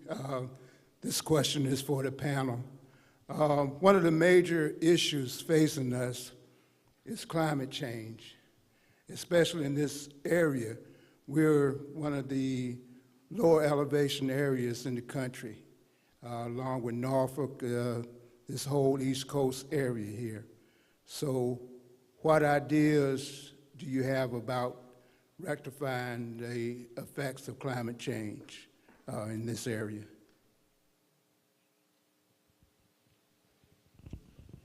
Yeah, it is. I'll go. You the facilitator? Oh, no, I'm here. You're telling everybody when to go. That's the moderator. All right. Yeah, I'm going to talk because I got the mic. All right. So basically with climate change, I understand you have to learn how to use, of course, alternative energy. And solar power came up in the midst of one of our planning commissions, and it went up to city council, and I don't think it didn't make it too much anywhere. And one thing I know about solar power, some people were worried about it not being safe at the schools, but back in like 95 or so, we had a school in Atlanta called Arabia Mountain. It's still there, and it's totally 100% solar powered. So I think a lot of times when it comes to climate change and things of that nature, we have to make sure that we open up our minds and allow the scientists and other people that have those expertise to let us know when things are safe or not. You understand? We have to trust the expertise that we have hired for our city. And a lot of times, because we don't understand it, we shoot it down. But just because you don't understand it doesn't mean that's not a great alternative for energy. I don't understand how I turn the car on with my key and it works. I don't care, as long as I turn it and it comes on. And so a lot of times we need to understand we don't know everything. So allow the people we've hired to put a plan together and begin to submit to those individuals that we trusted enough to hire them and allow them to help lead us. Because what we need to learn as citizens and as leaders, the best leaders know how to submit to other people's ideas. Yeah, and I would echo down on those statements, and I would say when you look at it from a mayor or from a city council perspective, when you think about climate change, like the most important thing that we can do is actually go and legislate, whether it's in Richmond or in DC, and get federal grants. I know Councilman Jenkins, I know you want to talk, this is like his kind of what you do, I understand that. But the most important thing is how do you get more federal money to come to prevent that? So that's actually going to DC, that's going to Richmond. I know Councilwoman McClellan in Norfolk does this a lot, but it's actually how do you ensure that the mayor and the city council are the champions for the city and able to get more money from Richmond, from DC to combat climate change, especially I think when it comes to coastal resilience and to flooding.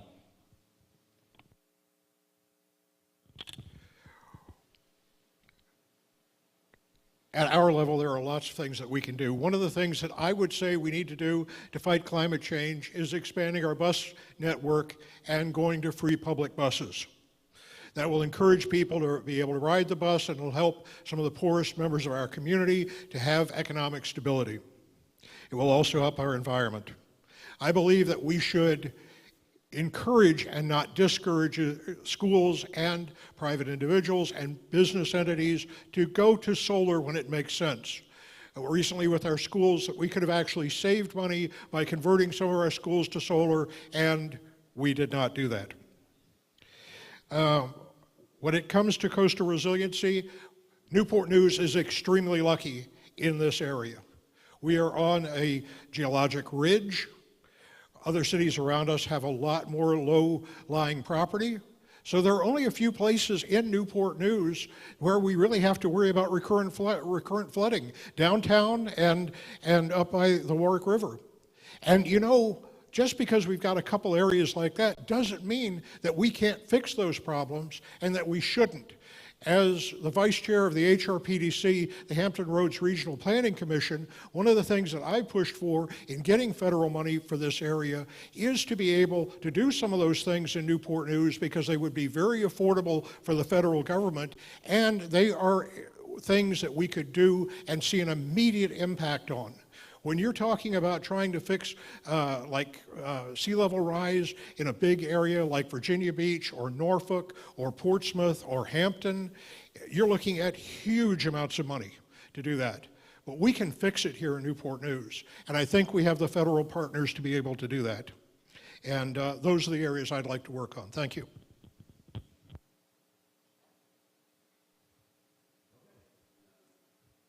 Go ahead with your question, sir. Yes, indeed. I'm very proud to say that I'm a member of New Beach Grove Baptist Church. I watch my pastor each Sunday come to the podium and bring his feelings to the area. I'm very proud of that. One of the things I love is that in Romans 13, 1-6, it says the powers to be should know the power to be, or they're damned.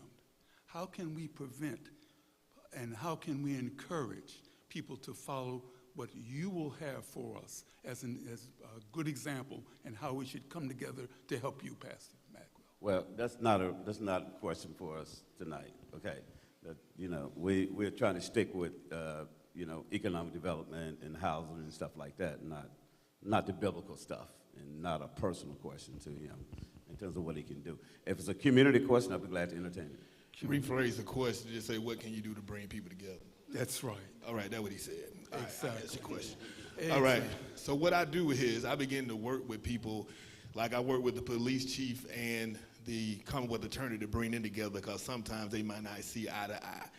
I begin to bring different people together. When the superintendent was kind of upset at the chief because of some things that was going on with the policy with the gang task force being eliminated, I brought those two together so they could have a meeting of the minds to make sure that the chief explained to him exactly what his vision was. So what my job is to do is to make sure not only do I work with Marcellus Harris and whoever is on the north side, but I also work with Ely or whoever wins that side, or I work with the southeast side, and I work with the mayor. And at the end of the day, the main way you bring people together is to make sure that you don't care if your idea is exactly how you made your idea, because it's all about compromising and making sure that you bring people together in order to make a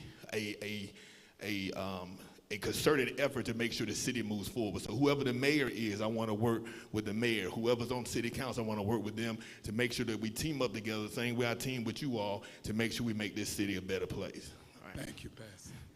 I just have to, I'm sorry. No, go right ahead. We do have two more questions coming up. I would just like to add to that too. It goes along with public trust. One of the things, if people have seen you working productively in your community, they've seen you be a results-oriented person, because there's a whole lot of leaders that can come and it's easy for people to talk, but let's see the results of your work and partnerships. So for me, even as we have gotten a $30 million grant to repurpose Ridley, yes, because we all know that in so many cities, as people repurpose apartments and land, for black people, it doesn't turn out the way that they get to come back. But this grant is, we have to ask everybody who lived there. We're mandated by the Department of Housing and Urban Development, which the acronyms are HUD, that everybody who moved, they have to be asked to come back. But it will be different. But it goes with public trust that we're going to make sure that happens in our city. Yeah, yes, Mr. Kerr, or someone else? Okay, good.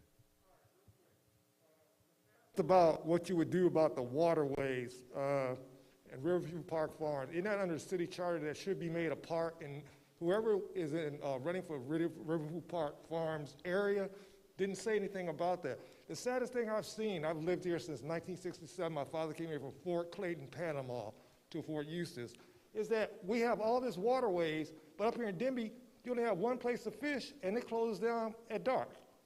Okay? That's sad. That's really sad. Okay, you got Mitchell Marina over here. It's been here forever, and from what I understand, the city is paying for Mitchell Marina now, and it looks like a wasteland. So what we need to do is address those issues, and also the airport, yes, it is sad. And Ms. Vick also said something about when it looks bad, it is bad. Denby looks bad, because as long as I've ever been here, Denby has never had this many dilapidated buildings just hanging around. And it's sad. So that's my issue right there. Thank you. Is there somebody from that district that's running, can talk about that? Yeah, from the City Farm Park, that needs to stay as a public access. We have limited waterfront available for the public to access, and it needs to remain in that regards. Is that the question you were asking? There's no areas in Denby whatsoever, but one area, which is Denby Pier, and sometimes Denby Marina, that we can fish. And it's sad, because we have all this waterfront area. Riverview Park Farm was supposed to be a charter. After it was given up by the city farm to be a park. But for whatever reason, the powers that be have pushed aside that issue. Yeah, so we need to maintain those areas for public access. Okay, we have one more question coming from the audience. Yes, go right ahead. So there is an opportunity for us to collaborate with Fort Eustis. I don't know if you've ever been on Fort Eustis, and back where the water is, you have an opportunity to fish. I mean, it's almost never used, and so this is a great opportunity for us to find more ways to collaborate with Fort Eustis. So it's possible that you can do that, but Again, been here since 1967. Father came here from Fort Clayton, Panama to Fort Eustis, Virginia. I've lived on Fort Eustis, grew up in Denby, in Warwick Lawns. You can't get on Fort Eustis without the proper identification. You can't. Well, James Eric Prince. I live at 41 Crutchfield Drive. when you say proper identification. Parents have been, we've been in this church. Parents were deacon and deaconess for over 35 years.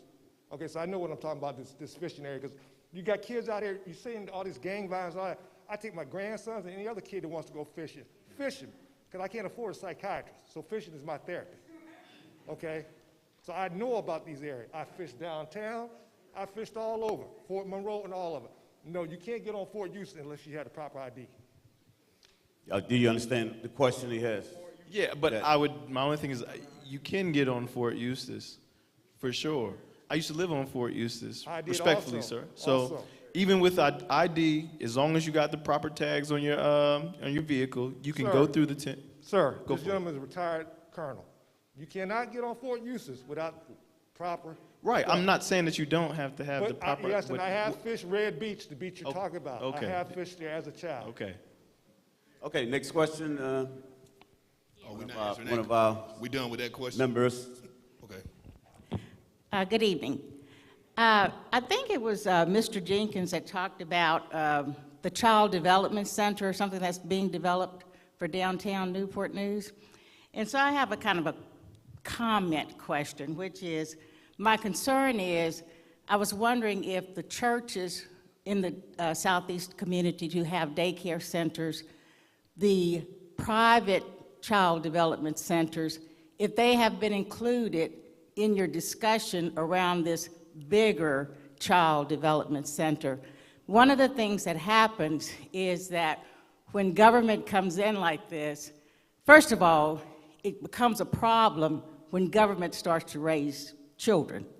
And so if you're creating a mega center that's the city of Newport News that's going to deal with child development, and it puts a squeeze at best on the churches and the smaller child development centers in that area, then those people who influence culture, pass those kind of heritages on, and really kind of love our kids up in a very kind of special way, that doesn't happen, and that's why we see some of the problems that we see now in terms of children being lost, the violence that we have in our community. I'm kind of preaching here, but what I just wanted to say is, I wanted to know is, have you included these types of child development centers that currently exist in the discussion that you're having about this larger child development type of center? I'll be glad to talk to the city manager about that and see what we can do to include those centers in the discussion. The Childhood Education Center that we're looking at right now, I think came as a result of a trip that I took with the National League of Cities 2 years ago down to San Antonio.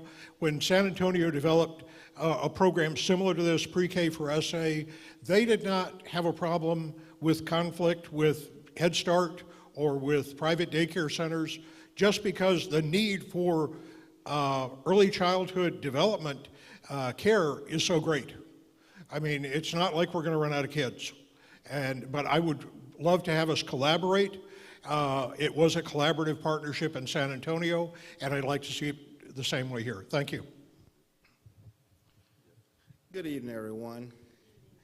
I'm a lifelong resident of this area, being born in Warwick County, didn't live in the city of Warwick, didn't live in the city of Newport News, and never changed the house address.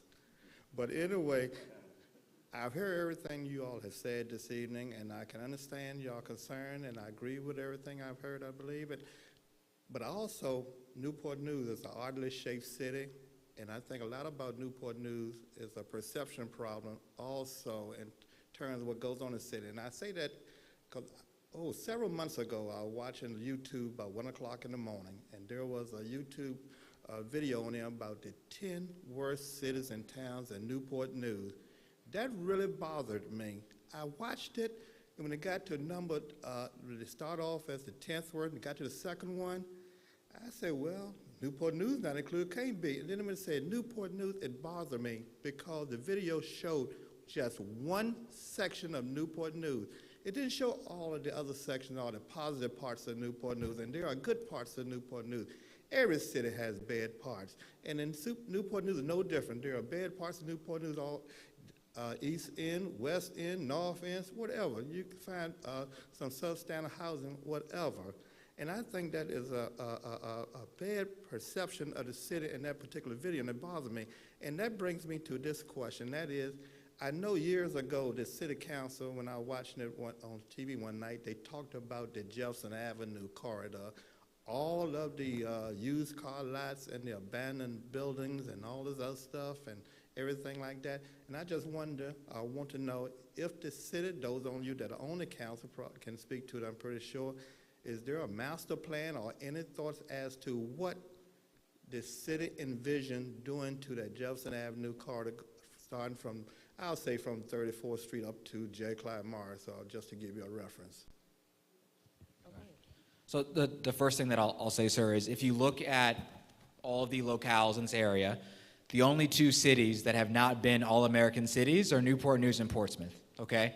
So when you go to city council, behind the mayor, the seal says the Corporation of Newport News, right? We are a business. We are a business that has a $400 million budget, right? We are a business. So perhaps there is a narrative or we need to do some sort of brand refresh. The city of Richmond did theirs 2 weeks ago, right? Mayor Stoney, they refreshed Richmond, what it means to be from Richmond. Perhaps we're going to have to do something the same. We're going to have to say, what does it mean to, what is Newport News? What is Newport News in the regional economy? And what is Newport News when you look across the states? Because everywhere that I interviewed for, when I interviewed for my jobs, they said, you're from Newport News? Like, isn't that bad news? And I just say, listen, like, there's a lot of good news, a lot of good things that are happening. And so I would say, I think we are right on the precipice of greatness. people can feel things are changing in the city. And so I want to say everyone, like the council's done an amazing job. They have laid a foundation, but now the answer is what's going to happen in November? What are we going to do in the next 4 to 6 years? Because that is truly going to cement like the legacy of our city. To answer your question on a, Jefferson Avenue, that corridor, so Pastor Maxwell and I sit on the planning commission. So if you go down to the planning department and you can see the plan, the long-term vision for what the city is going to look like for the actual zoning. The issue, what it comes down to is you're still going to have private capital come in, right? So everyone has said public-private partnerships because that's what it is. It's the city, the public part of it, but also private enterprises, private development. So that's where it's consensus building, coalition building, all of that is like time, how do we want to fix this? Like that's going to require a lot of things, but it's going to require somebody and a council with the vision to say, this is the narrative, how do we change the narrative, and how do we give more private money and private capital here? And that's going to it's going to take a few years, but it is going to get done, sir. Thanks for your question. Okay, thank you. So I want to answer that too. And another thing, a lot of times we talk about the policy, but really we can't do anything about policy until we bring the people and the policies together. And that's why I believe that with me, I like, bridging in and making sure that we bring in partners. So when my constituent over here, Brother Bethany, began to talk about the day center, we partner with the day center. That's who helps us with the homeless program at night. The reason why we only keep them from 6:30 p.m. to 6 a.m. is because you cannot clash with the day center. And so when you begin to start forging partnerships and understanding where the overlap happens, and you begin to ask businesses such as Philip is saying, bring different businesses in, because there's certain things that businesses can fund and certain things businesses can't fund. So a lot of times you have to understand the different nuances of the city. And that's why it does matter who's the mayor, it does matter who's on city council, because a lot of businesses get frustrated is because it's not that they get no, they get a slow no. I'd rather you tell me no right now. I don't want to take you out on 50 dates and you tell me, no, you don't like me. Tell me no on the first date. Tell me you don't like me. You understand? So the businesses keep going out and out and out and filling all these different forms, and eventually 6 months down the road, we tell them no. And so the main thing, the reason why these pockets we have as far as what Vick is saying, Councilwoman Vick is saying, is because we do not begin to forge those partnerships. So this is an important race. You definitely need to begin to listen to everything we're saying to make sure you understand who really understands what's going on in the city and who doesn't. From my experience being on the city council, you may have been here when I was talking about being able to take a holistic view of the city because we were so compartmentalized for years, just, this goes, let's just build the Central District. Let's do the King William Reservoir. We spending money on a lot of land over there. But now we do have a strategic plan. But it still has to get better, and it will depend on who you're going to support, because I am for looking at a holistic view of the city, because what we can't keep doing, because redevelopment of a neighborhood is much more costly than trying to maintain it. If we look at our parts of the Denby area that somebody mentioned, what I had thought about, but of course, when you think about moving money, you also have to know you have to get 3 other votes, because it's 4 votes on this council that moves anything. And so, but to be able to look at, do we have enough money from our general fund budget to be able to set aside maybe $5 million, because our communities, people are living longer.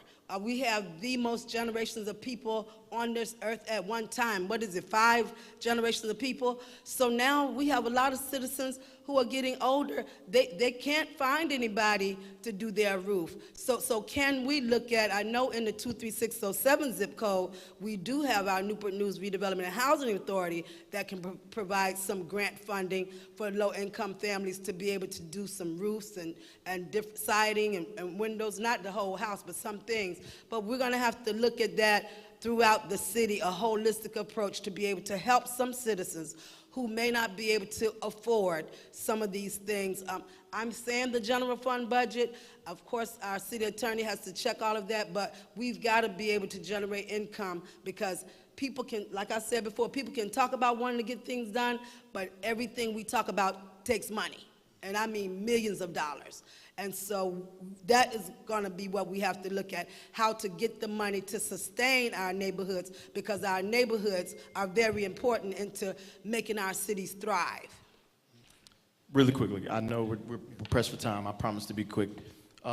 So you're absolutely right. The city needs to be rebranded.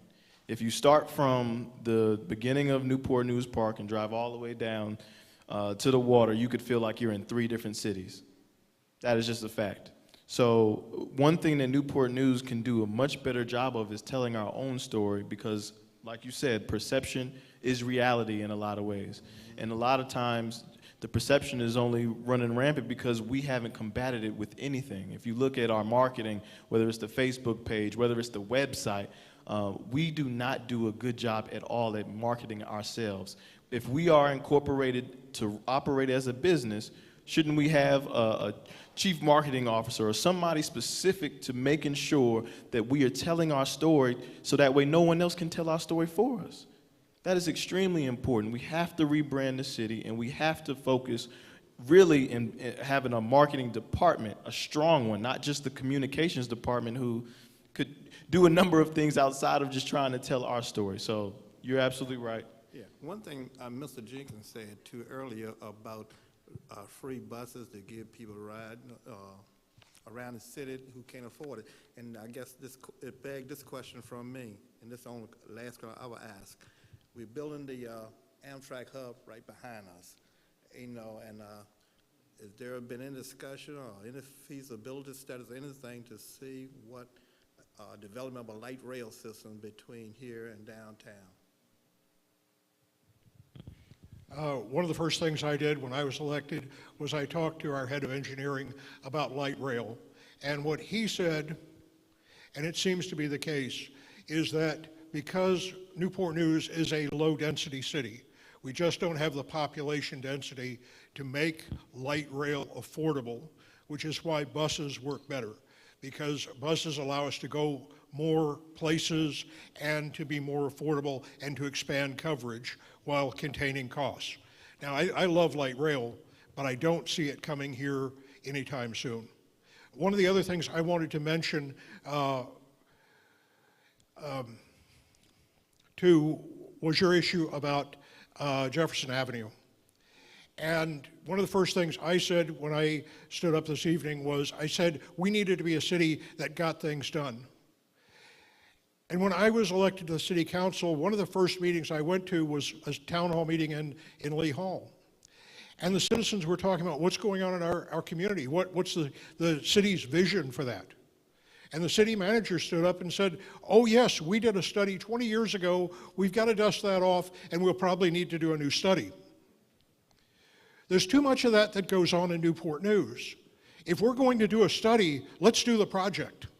Let's work to make sure the resources are there. Let's not waste the public's time and build expectations when we're not going to actually do what we say we're going to do.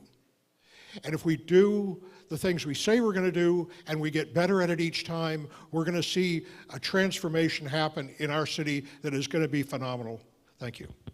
Yeah, and I'll just very quickly, I'm going to say, so yes, it's not feasible to have light rail in Newport News due to the density. However, we can look into what other cities are doing with something called microtransit. Microtransit is essentially, think about an Uber for a bus. So it's on-demand bus. It's a way to ensure that you don't just do one circular loop, but that you're able to actually meet the demand. So a lot of cities are doing this. There's a lot of room in the budget, in the state budget, for these. It's called a smart city initiative, but just look up microtransit. It's very, very interesting. It's in Boston, Philadelphia, and there are ways that cities that don't have light rail can do microtransit.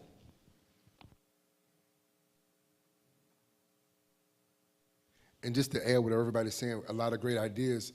The most important piece, whatever transportation we moving forward, talk to the people who's actually using the transportation service. A lot of time you have these people at the table who haven't even caught an HRT bus before making decisions on the best route. And I think the best way to move our transportation forward is actually talk to the people who's using the service, because that's going to be the only way we can make an evidence of making change to make it better. Thank you.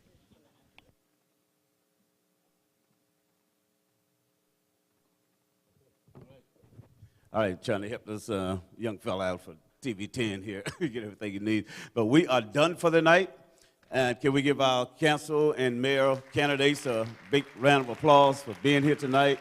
Come on, let's stand up and give them a hand. They took some time out to be here with us tonight, and we really appreciate everything that they've done. And we want to thank our Facebook and our YouTube audience for being with us again tonight as well. And I want to thank you personally so much for being here. And it looks like we may have to do this again before November. So we're, amen? All right, so they're ready. So we'll let you know follow-up date when we begin to do this again. But thank you so much, and thank you, audience, for being here as well. Thank you, everybody. Thank you.